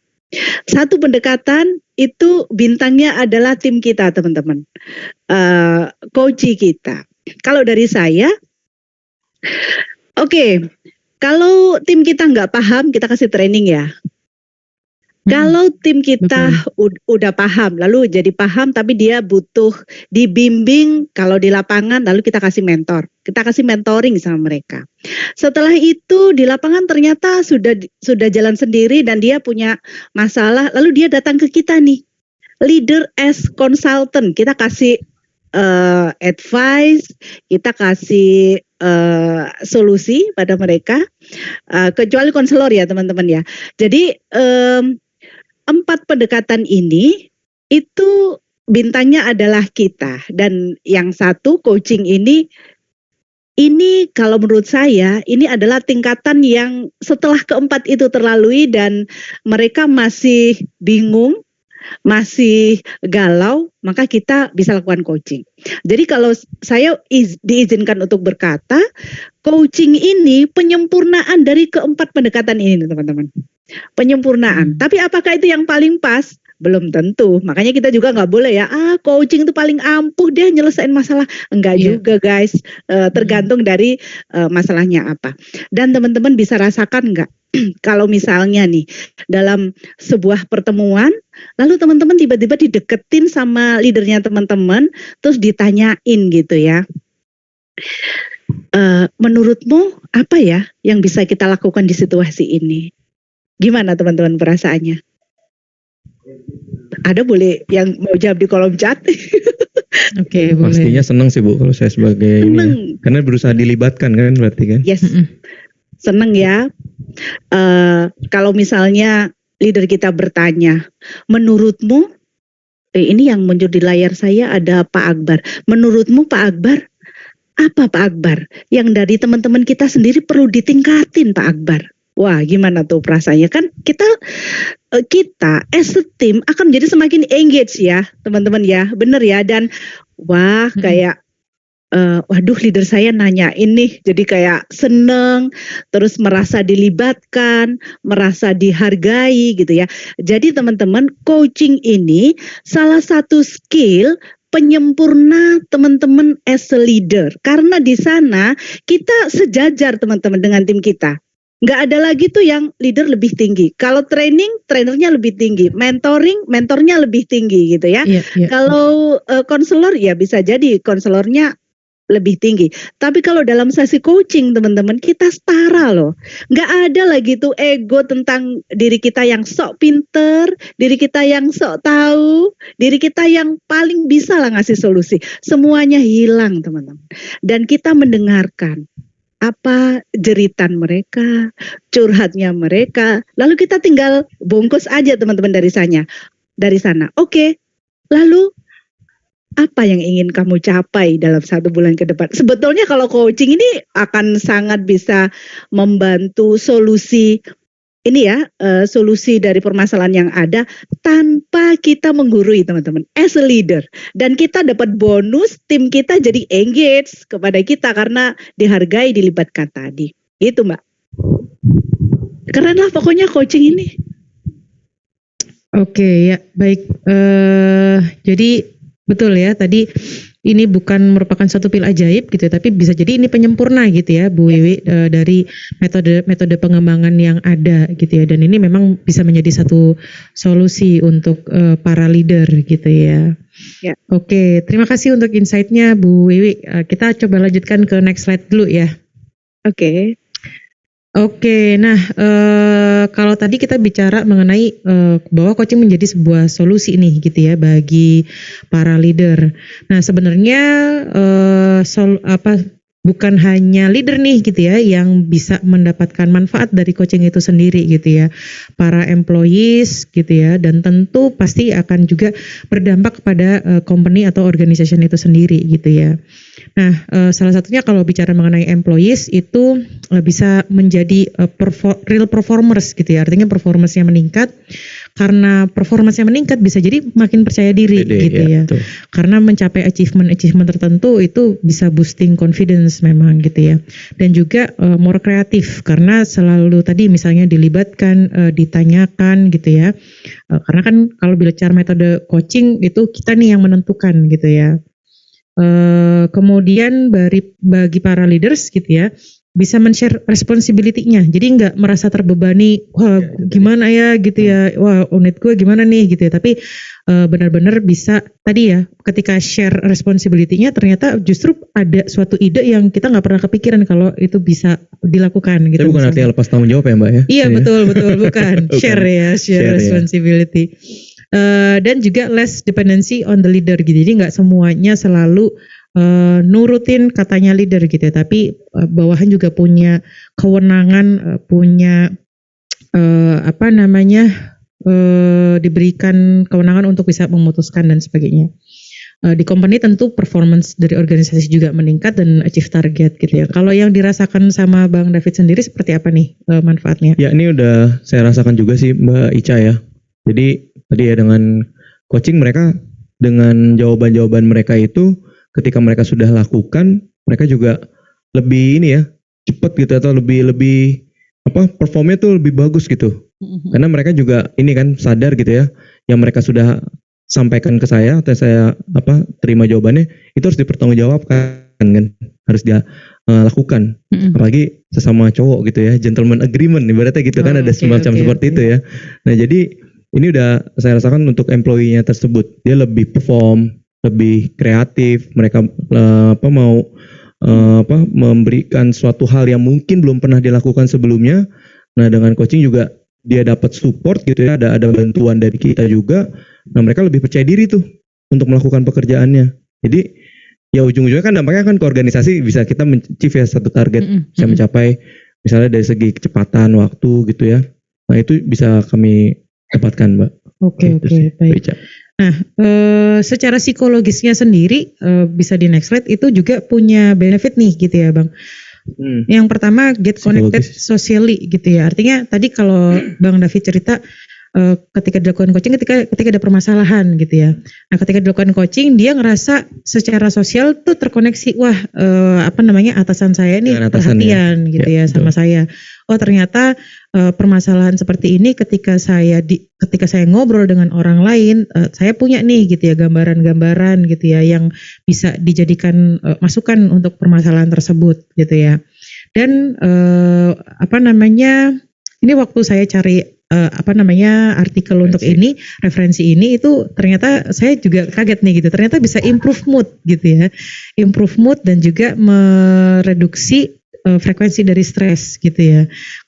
Karena memang kalau misalnya Stress release ya. Iya, stress release gitu ya. Iya, Kayak betul. tadi kan ngebilang sebenarnya coaching itu curhat yang terarah gitu ya. Betul. Jadi menceritakan sendiri, curhatnya sendiri itu bisa mengimprove dari mood kita, jadi moodnya lebih baik gitu ya dan nggak mudah stres gitu ya. Dan juga ini adalah sebagai kalau misalnya baterai itu di charge gitu ya. Kadang-kadang kalau punya masalah itu kan energi kita tuh kesedot nih gitu ya. Ya. Energinya kesedot, baterainya habis nih gitu ya. Jadi coaching sendiri sebenarnya juga itu sebagai charger gitu ya. Bukan berarti kemudian harus selalu di charge gitu ya atau dependen dengan leadernya sebagai coachingnya gitu. Tapi paling enggak ini bisa memaintain gitu ya eksistensi daripada si coachingnya itu sendiri dan juga mengimprove kualitas secara personal gitu ya. Betul begitu kalau pengalamannya Bu Wiwi bagaimana Bu? Ya, jadi teman-teman mungkin sering merasa ya melakukan sesuatu tapi sebetulnya itu yang dilakukan itu sebetulnya bukan benar-benar yang diinginkan gitu ya. Dan coaching ini akan mengajak kepada diri kita menemukan sebuah kesadaran yang tadi Pak David sampaikan. Sadar, as simple misalnya pada saat kita memberikan sesi coaching kepada tim kita yang dia suka terlambat, ada di sini yang suka terlambat? Suka datang ke kantor terlambat gitu ya. Maka pertanyaannya adalah mungkin bisa terakhirnya gimana caranya agar kamu bisa organize semuanya dan kamu bisa datang ke kantor dengan tepat waktu gitu. Dan coaching karena setelah menemukan kesadaran dia juga akan tahu teman-teman, akan sadar, oke, kalau saya datang ke kantor terlambat, impact-nya apa nih? Kalau saya kerjanya seperti itu, impact-nya apa ke tim saya? Kalau tim saya seperti itu, impact-nya gimana dengan goals yang ditetapkan oleh departemen? Jadi kesadaran ini akan membantu tim kita untuk connect dengan dirinya dulu. Lalu kalau ada tim coaching, dia juga akan connect dengan teman rekan sekerjanya. Biasanya kan suka gini, ya saya begitu karena dia tuh yang suka ngebantu saya. Awal-awalnya mungkin akan akan curhat seperti itu, saling curhat. Lalu kita akan putuskan curhat itu dengan oke, lalu komitmen apa nih yang teman-teman bisa lakukan berubah dan bisa membantu satu sama lain. Maka di sana akan komit teman-teman, akan connect lagi. Dan frekuensinya tentu akan beda karena yang dulu itu si A tidak tahu kalau si B ini gondok sama si A sehingga kerjanya ya segitu-gitu aja gitu ya. Kerjanya pokoknya selesai aja gitu ya, tanpa hati, tanpa empati gitu ya. Dan setelah ada sesi coaching bisa jadi dia juga moodnya akan lebih bagus. Dan teman-teman selama mendampingi dengan leader-leader ini saya melihat setelah sesi coaching memang semangatnya berbeda teman-teman. Karena mereka bukan lagi melihat dirinya as a individual, tapi mereka melihat dirinya itu as a team dan dirinya mesti memberikan kontribusi terbaik kepada timnya. Gitu teman-teman. Jadi let's try lah. Iya. Oke. Betul. Jadi sepakat sih tadi yang disampaikan sama Bang David dan Bu Wiwi gitu ya. Memang manfaatnya ada banyak sekali nih gitu ya, si coaching ini sendiri gitu ya. Nah, kita bisa lanjut ke nextnya. Oke, kalau tadi kita sudah bicara mengenai benefit dari coaching sendiri gitu ya. Sekarang kita bicara mengenai leader as coach gitu ya. Kalau tadi sama-sama kita sudah sepakat gitu ya bahwa ya leader juga baiknya harus bisa atau bisa mempelajari teknik coaching gitu ya untuk bisa mengembangkan dari para karyawan atau misalnya bawahannya itu sendiri begitu ya, Bang David dan Bu Wiwi gitu ya. Jadi rasanya kalau misalnya leadernya nggak bisa coaching itu kurang gitu ya, kayak belum sempurna gitu ya. Kalau tadi mungkin kalau konselor mungkin memang harus punya sesuatu yang khusus gitu ya. Kalau coaching rasanya di zaman sekarang dengan tantangan yang tadi kita sudah bicarakan, rasanya kok ketinggalan nih kalau leader tuh nggak punya suatu ilmu pengetahuan untuk cara mengcoaching bawahannya gitu ya. Karena takutnya nanti justru nggak bisa membantu nih gitu ya daripada bawahannya sendiri untuk bisa mendevelop gitu ya. Nah, next. Oke. Nah, kalau gitu sekarang sebenarnya pertanyaannya adalah, oke, kita sama-sama sepakat nih bahwa leader zaman now gitu ya harus punya kemampuan atau skill untuk mengcoaching bawahannya. Nah, sebenarnya kalau bicara mengenai itu kita udah sepakat. Sekarang pertanyaannya adalah apa nih yang harus dimiliki oleh leader supaya memang dia bisa menerapkan atau mempunyai keterampilan si coaching ini sendiri. Kalau dari Bang David bagaimana? Ya, terima kasih Mbak Ica. Ini menarik sih karena salah satu skill ini yang menurut saya ini justru yang paling sulit, Mbak. Dalam teknik di coaching ya, yaitu adalah skill mendengarkan. Kok sulit ya katanya. Padahal kan cuma dengerin doang Pak gitu. Justru itu yang paling membuat saya kadang nggak bisa menahan diri gitu ya Bapak Ibu ya. Kenapa? Karena kita sebagai coach di sini sebagai leader itu kan kita bertanya. Nah, ketika kita bertanya mereka menjawab kan kemana-mana gitu kan. Itu kita benar-benar harus fokus dan konsentrasi Mbak dengan jawabannya gitu ya. Dimana mungkin jawabannya bisa kemana-mana atau misalnya lama, panjang. Nah itu kita harus dalam pikiran gitu ya. Terus saya harus menangkap nih. Ini poinnya apa gitu. Dan kadang memang kalau udah terlalu panjang memang kadang saya cut juga gitu kan. Supaya lebih terarah nih coachingnya gitu ya. Jadi menurut saya skill yang mendengarkannya itu yang menurut saya yang paling menantang dan itu harus dimiliki sih. Selain skill bertanya ya, tentu kalau dalam coaching kan memang harus bertanya ya. Itu sih Mbak Ica kalau menurut saya. Oke, kelihatannya mudah tapi ternyata nggak mudah ya. Gitu kita praktekkan itu nggak mudah. Betul. Atau mungkin Bapak Ibu sendiri pernah ngalamin nih gitu, ketika baru cerita gini langsung dipotong kan nggak enak gitu ya. Yes. Langsung dipotong, langsung jumping to conclusion-nya juga pasti nggak enak gitu benar ya. Banget. Jadi kalau dari Bang David tadi yang harus dimiliki adalah pertama skill mendengarkan ya gitu ya, selain dari skill bertanya sendiri. Kalau dari Bu Wiwi gimana Bu, apa nih yang harus dimiliki supaya leader itu bisa juga menjadi coach gitu ya bagi bawahannya? Oke. Semoga nanti ini juga bisa bermanfaat ya bagi teman-teman leader yang ada di sini.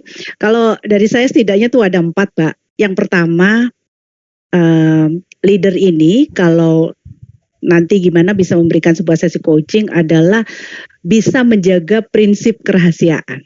Rahasia tentang apa? Rahasia tentang topiknya. Rahasia tentang apa? Rahasia tentang isunya gitu ya. Jadi apapun topiknya, apapun isunya, teman-teman as a leader dan nanti akan melakukan sesi coaching. Udah teman-teman.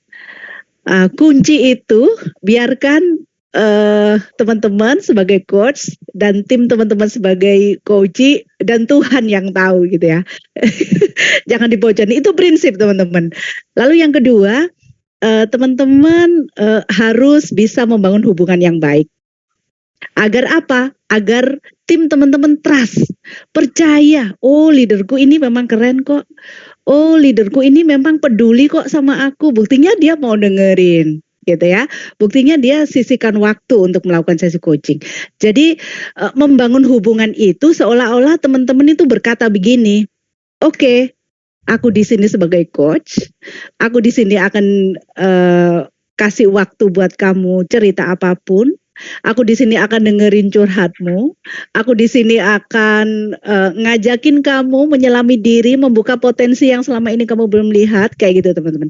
Jadi fokusnya pada tim kita, pada klien kita. Itu mesti teman-teman ini ya, yang mesti teman-teman punya. Yang ketiga tadi Pak David sampaikan mendengar dan bertanya. Biasanya gatel ya Pak ya, mendengar tuh pingin aja kasih solusi. Banget Bu. Ini memang salah satu tantangan pada saat kita belajar coaching adalah mendengar. Jadi kebanyakan dari teman-teman leader kita mendengar itu untuk merespon teman-teman. Mendengar, jadi telinganya mendengar, tapi pikirannya nih sibuk aja untuk merespon. Oh nggak gitu, oh Ya, dasar betul, dia itu betul. malas, dasar kamu suka terlambat sih gitu. Jadi mendengar untuk memberikan respon, baik itu berupa judgement. Lalu yang kedua, mendengar untuk paham. Sebetulnya apa sih yang terjadi pada tim kita gitu ya. Lalu yang level yang nanti kita bisa aplikasikan pada saat kita sesi coaching adalah mendengar untuk paham secara menyeluruh teman-teman. Jadi kita akan belajar tuh. Oke, pada saat dia mengatakan saya seneng sih Pak, itu mimik wajahnya berubah tuh. Apa nih yang tersembunyi di sana? Nah itu akan kita pelajari teman-teman. Lalu yang keempat teman-teman, setelah itu dimiliki, tak kalah pentingnya adalah kompetensi memfasilitasi untuk membungkus, yang awalnya kan dia punya rencana tuh, ada opsinya, membungkus opsi-opsi itu dalam rencana yang nyata yang nanti akan kita jalani bersama-sama. Itu kayaknya Mbak. Oke ya. Jadi betul ya. Pertama building trust dulu ya, building trust bahwa ini nggak akan nyebar kemana-mana gitu ya.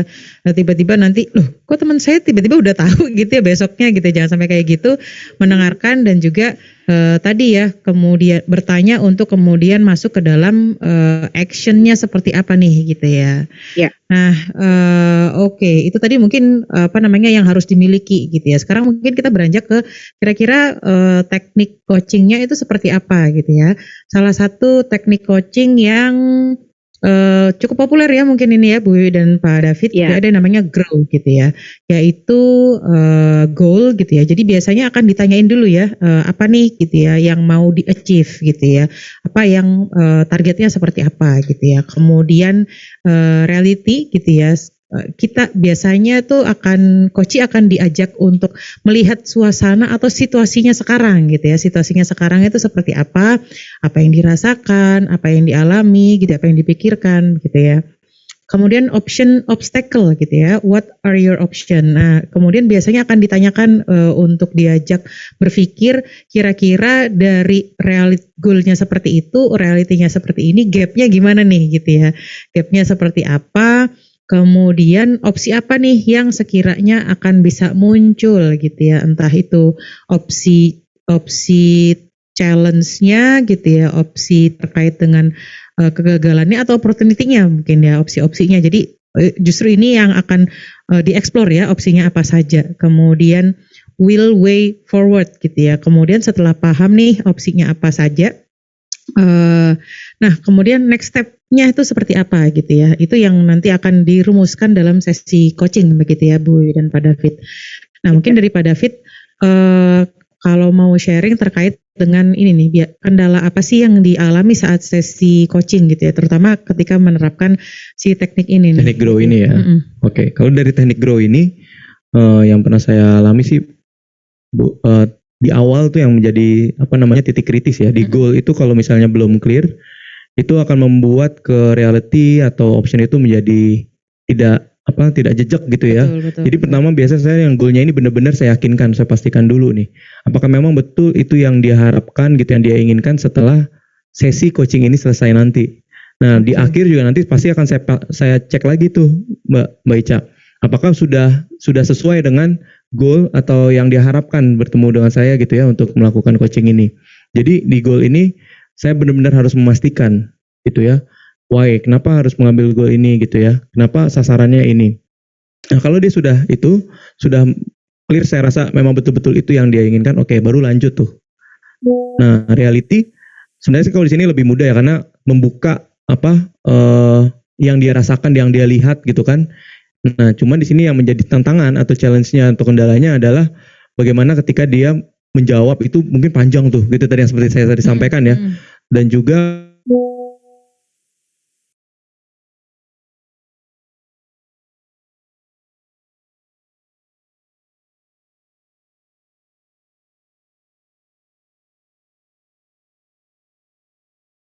gimana ya cara yang ngarahin ke sini ya gitu ya. Mungkin nanti Bu Wiwi bisa kasih pandangan tuh ya. Kita tahu nih Bu, kayaknya harusnya dia lakukan ini nih yang A gitu, tapi jawaban dia malah ke B, ke C, ke D gitu kan. Nah, jadi kalau saya misalnya masih belum puas gitu, kadang saya memberikan seperti analogi ya, bercerita gitu ya, supaya bisa mengarahkan ke A. Nggak tahu nih boleh atau enggak nih Bu Wiwi nih, nanti mungkin kasih masukan nih ya. Sehingga akhirnya dia oh iya benar juga ya Pak, bisa melakukan seperti itu ya. Nah akhirnya terjawab tuh yang A, karena kan saya sebisa mungkin menjaga, saya nggak mau direct nih langsung ke A aja deh, udah lakukan aja yang ini gitu. Saya nggak mau seperti itu. Jadi tetap mungkin dengan bercerita, atau dengan dulu saya pernah juga mengalami seperti itu sih Mbak Ica yang saya lakukan gitu ya. Sehingga dia juga lebih aware, oh iya benar, kenapa nggak kepikiran ya tadi. Akhirnya dia menjawab itu gitu. Jadi itu sih tantangannya, kendalanya ya. Kalau menerapkan teknik ini, kalau ya untuk way forwardnya ini sudah lebih mudah, karena ini lebih ke arah bagaimana dia berkomitmen melakukan itu kan, si option yang sudah dia sebutkan tadi itu, dan bagaimana kita bisa mensupport dia. Jadi lebih di sana sih tadi kendala-kendalanya. Oke. Iya ya, emang agak karena ini sifatnya menstimulasi atau memfasilitasi gitu ya, betul. dengan pertanyaan-pertanyaan gitu ya. Sometimes jawabannya nih yang nggak bisa terukur ya, atau diharapkan modelannya bisa kesana kemari gitu ya Bu ya. Gitu karena kan konsepnya kita tidak bisa menyalahkan coach kita ya. Betul. Jadi apapun yang dia katakan, ya sebisa mungkin memang itulah yang kita olah lagi nih dengan pertanyaan selanjutnya gitu. Sehingga dia bisa terbuka, aware tadi ya, mendapatkan clarity, kejelasan untuk situasi yang dihadapi. Iya. Gimana Bu tanggapannya, rasanya kendala-kendala, mungkin tanggapan dari kendala yang dihadapin Mas David ini juga ya. Kalau saya sih mikirnya juga gitu, sometimes ketika kita nanya, oke, kamu nextnya apa nih yang mau ditargetkan? Ya saya insya Allah saya akan mencapai yang terbaik. Ya kan greget ya Mbak ya. Ya semuanya sih terbaik, tapi terbaik seperti apa? Orangnya sendiri sometimes kan belum punya ini ya Bu, arahan atau misalnya gambaran tuh terbaiknya seperti apa dan sebagainya. Bisa jadi kan itu juga dialami nih oleh Bapak dan Ibu yang lainnya nih sebagai leader gitu ya. Gimana? Jadi coachnya emes sendiri ya. Iya. Oke. Kalau terkait dengan teknik ini memang biasa dilakukan, dan satu hal teman-teman yang mesti diingat pada saat mengajukan pertanyaan dalam sesi coaching itu bukan interogasi loh. Jadi jangan nanti juga kita akan pelajari itu gimana caranya memberikan pertanyaan agar coach kita nggak merasa kalau bahasa Surabaya itu dicecer itu apa ya Mbak? Dihujani dengan pertanyaan yang bertubi-tubi ya, sehingga dia kayak merasa di interview dengan diinterogasi. Jadi satu hal itu teman-teman, coaching ini memang sebuah percakapan yang harusnya itu bisa sama-sama bahagia, karena prinsipnya coaching ini kan dancing together ya. Jadi coach mengikuti kliennya ini dancing ya, Bu, ya. Iramanya kemana nih, ke kanan, ke kiri, ke tengah. Dan salah satu tipsnya yang agar klien kita, jawabannya ini kok kayaknya melenceng ke sana gitu ya. Kita bisa mengungkapkan, teman-teman, menanyakan dengan pertanyaan, apa yang kamu sadari dengan tadi menyatakan hal itu? Atau boleh juga kita apresiasi dulu, makasih ya udah mau terbuka ya bilang itu. Menurutmu apa nih motivasinya kamu melakukan yang tadi gitu. Jadi ada apresiasi di sana. Jadi di sana memang ada sebuah ini meaningful conversation, ada apresiasi, dan pada saat sesi coaching itu bisa mengungkap fakta-fakta yang klien kita sendiri juga seringkali baru sadar pada saat sesi coaching. Jadi pertanyaan-pertanyaannya juga tadi pertanyaan yang Tanyakan sehubungan dengan kata kunci, kalimat-kalimat yang disebut oleh mereka berulang kali, atau kalimat-kalimat yang disampaikan oleh mereka dan mereka berubah drastis gitu ya, wajahnya, matanya terbuka atau bisa juga ada yang menangis, gestur tubuhnya gitu ya.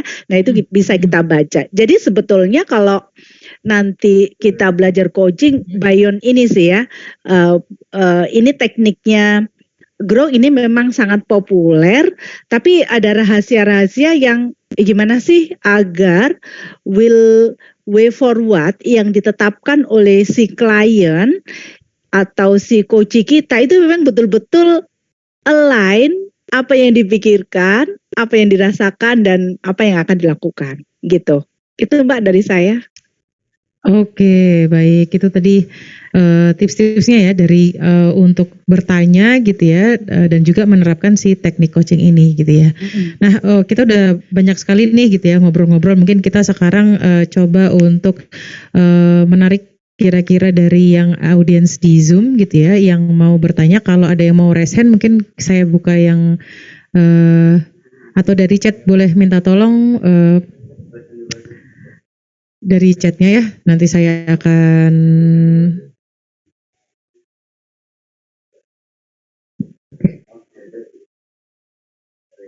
ada. Nah. Oke, kita bacakan pertanyaan dari chat ya, Pak David dan Bu Wiwi. Boleh. Oke, kita coba lihat dari. Oke. Coba ke bawah lagi, bentar.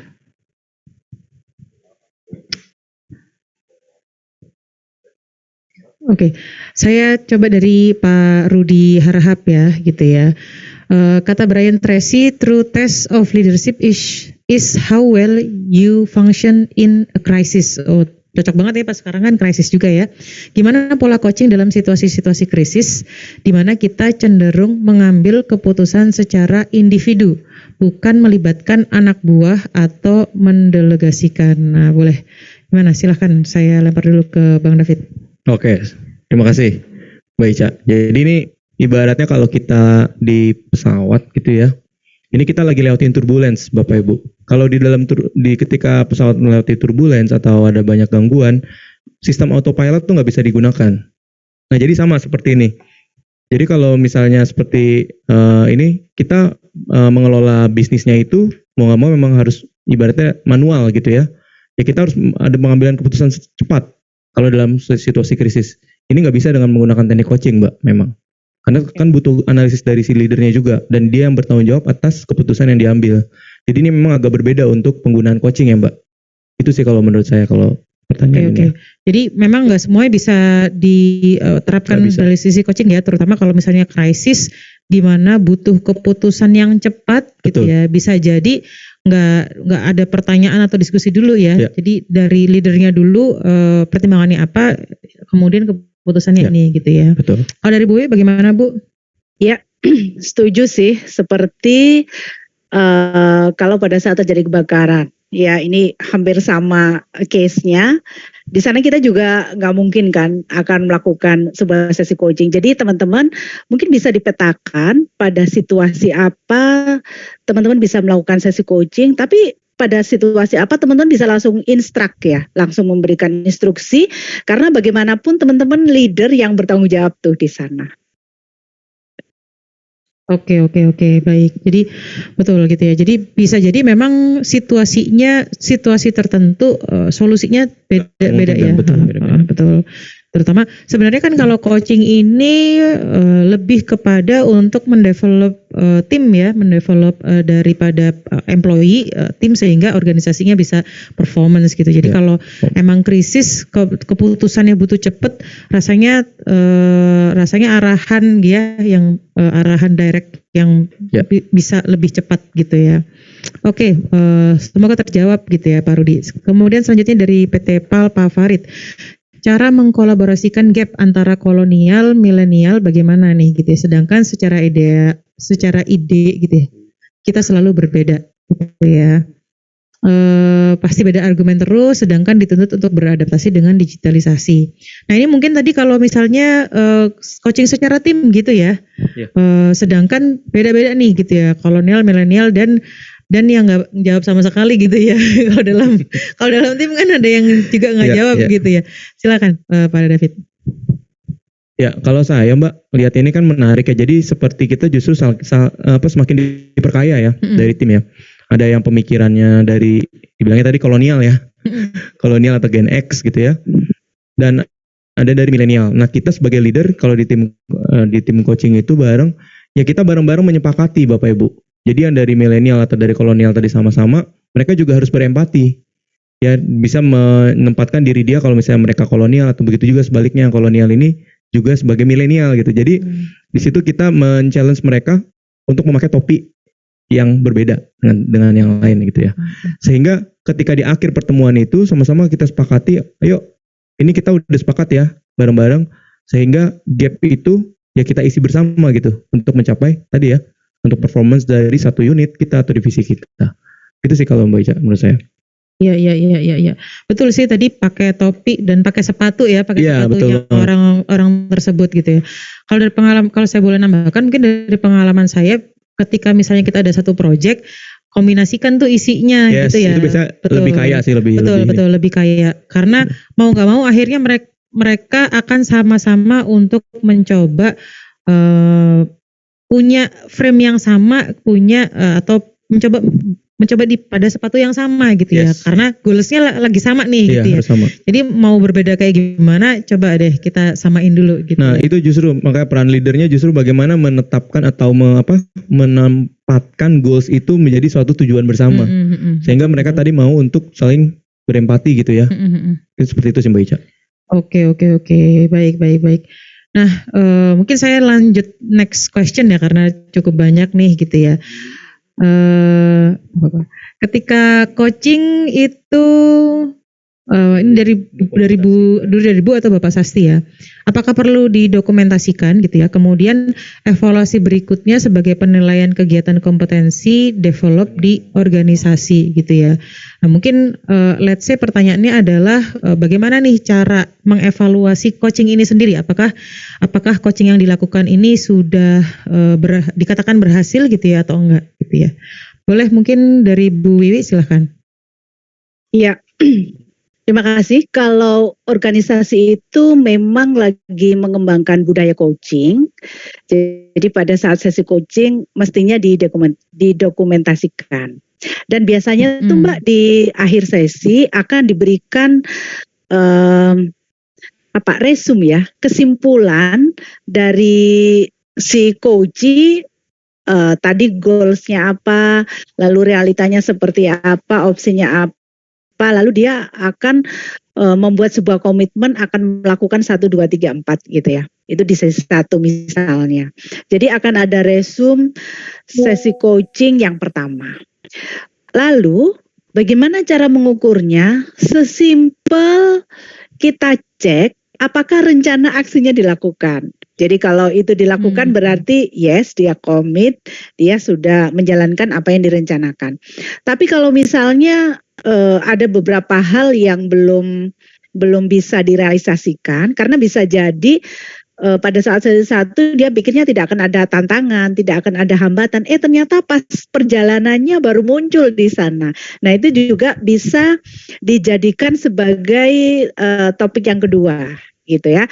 Jadi biasanya kalau organisasi itu menerapkan budaya coaching itu minimal sesi coachingnya dilakukan 3 kali dan mengetahui keberhasilannya ya apakah rencana aksi yang dijanjikan di sesi 1 dijalankan, sesi 2 dijalankan, sesi 3 dijalankan.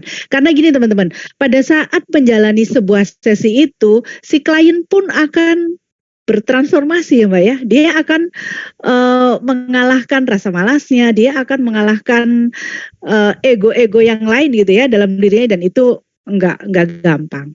Jadi kalau memang di organisasi itu mengembangkan budaya coaching harus didokumentasikan biar kelihatan progresnya. Gitu. Oke, iya iya betul. Jadi kalau informal tadi mungkin apa namanya combine ya Bu ya. Tapi kalau memang mau diukur gitu ya, memang betul harus didokumentasikan cara pengukurannya.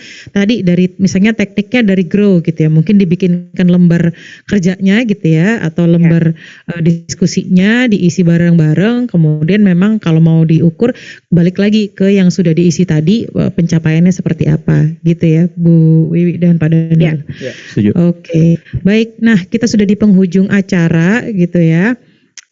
Mungkin di terakhir ini saya mau minta istilahnya closing statement gitu ya, closing statement dari Pak Daniel ataupun Bu Wiwi dari sesi kita hari ini gitu ya. Mohon maaf mungkin belum semua pertanyaan bisa terjawab gitu ya, tapi mudah-mudahan sudah cukup puas nih dengan pembicaraan kita kali ini. Silakan mungkin closing statement dari Pak Daniel. Ya, terima kasih Mbak Ica ya. Kalau closing statement dari saya, di tengah era yang VUCA ya, Bani tadi yang di awal sudah kita sama-sama dapatkan. Menurut saya skill dari coaching ini adalah sebagai salah satu life skill ya yang perlu kita kuasai Bapak Ibu. Karena bagaimanapun kita sebagai leader, tadi juga ya kalau kita sebagai leader atas diri kita sendiri juga, pertanyaan-pertanyaan ini bisa untuk kita gunakan untuk membuka pemikiran hati kita sendiri gitu ya. Jadi biasanya juga saya juga menjadikan self question kepada diri saya sendiri untuk counterbalance. Apakah sudah saya lakukan yang terbaik gitu ya untuk baik itu untuk organisasi atau untuk kehidupan kita sehari-hari. Jadi ini adalah satu skill yang wajib untuk Bapak Ibu miliki. Gitu. Oke, baik. Kalau dari Bu Wiwi silakan Ibu. Ya, kalau dari saya Mbak, kita as a leader akan bisa memimpin tim kita kalau kita clear dengan diri kita. Kalau kita sudah selesai dengan urusan diri kita sendiri. Jadi jangan sampai, mungkin kita sering melihat ya, ada banyak leader kita yang tiba-tiba marah aja ke kantor. Ternyata dia ada masalah tuh dengan keluarganya. Jadi kalau dari saya, ya kita akan bisa memimpin tim dengan baik kalau kita clear dengan diri kita sendiri. Nah, untuk menjadi clear itu bisa jadi coaching ini salah satu skill yang teman-teman saya rekomendasikan untuk punya agar bisa clear dulu nih. Saya nih mau berkarya seperti apa yang ingin saya capai dari yang sekedar sekarang gini-gini aja gitu ya. Dan setelah itu nanti karena leader itu tugasnya kan create leader ya teman-teman ya. Jadi tugasnya memang menciptakan leader baru. Jadi gimana nanti kita bisa mereka follow kita karena mereka mendapatkan benefit dari adanya kita di organisasi itu. Dan itu akan kita dapatkan kalau kita sudah clear dengan diri kita. Itu aja Mbak, terima kasih. Oke, baik. Ya, jadi kalau saya bisa rangkum ya itu life skill gitu ya yang harus dimiliki oleh leader gitu ya. Dan tentu harus selesai dulu dengan diri kita sendiri untuk menjadi leader itu gitu ya. Karena kita yang akan menjadi role model gitu ya. Nanti kita yang akan mengempowering mereka dan juga mendevelop dari para tim kita gitu ya. Nah, oke, baik Bapak Ibu, selanjutnya ini sudah di penghujung acara. Saya akan menampilkan QR code gitu ya, QR code untuk link feedback gitu. Oke, baik, di akhir acara hari ini kami mengucapkan terima kasih atas keterlibatan berbagai pihak yang mendukung terselenggaranya acara hari ini, terutama Bapak dan Ibu sekalian gitu ya, yang bersedia meluangkan waktu untuk mengikuti kegiatan hari ini. Saya mohon maaf jika terdapat salah kata di dalam memandu acara kali ini. Saya Rahmaisyah Dwi Ristina, kemudian ada Pak David, ada Bu Wiwi, kami pamit undur diri. Sampai jumpa di kegiatan PPM selanjutnya. Salam sehat untuk kita semua. Terima kasih Bapak Ibu. Terima kasih, selamat sore. Assalamualaikum. Terima kasih Bu Wiwi.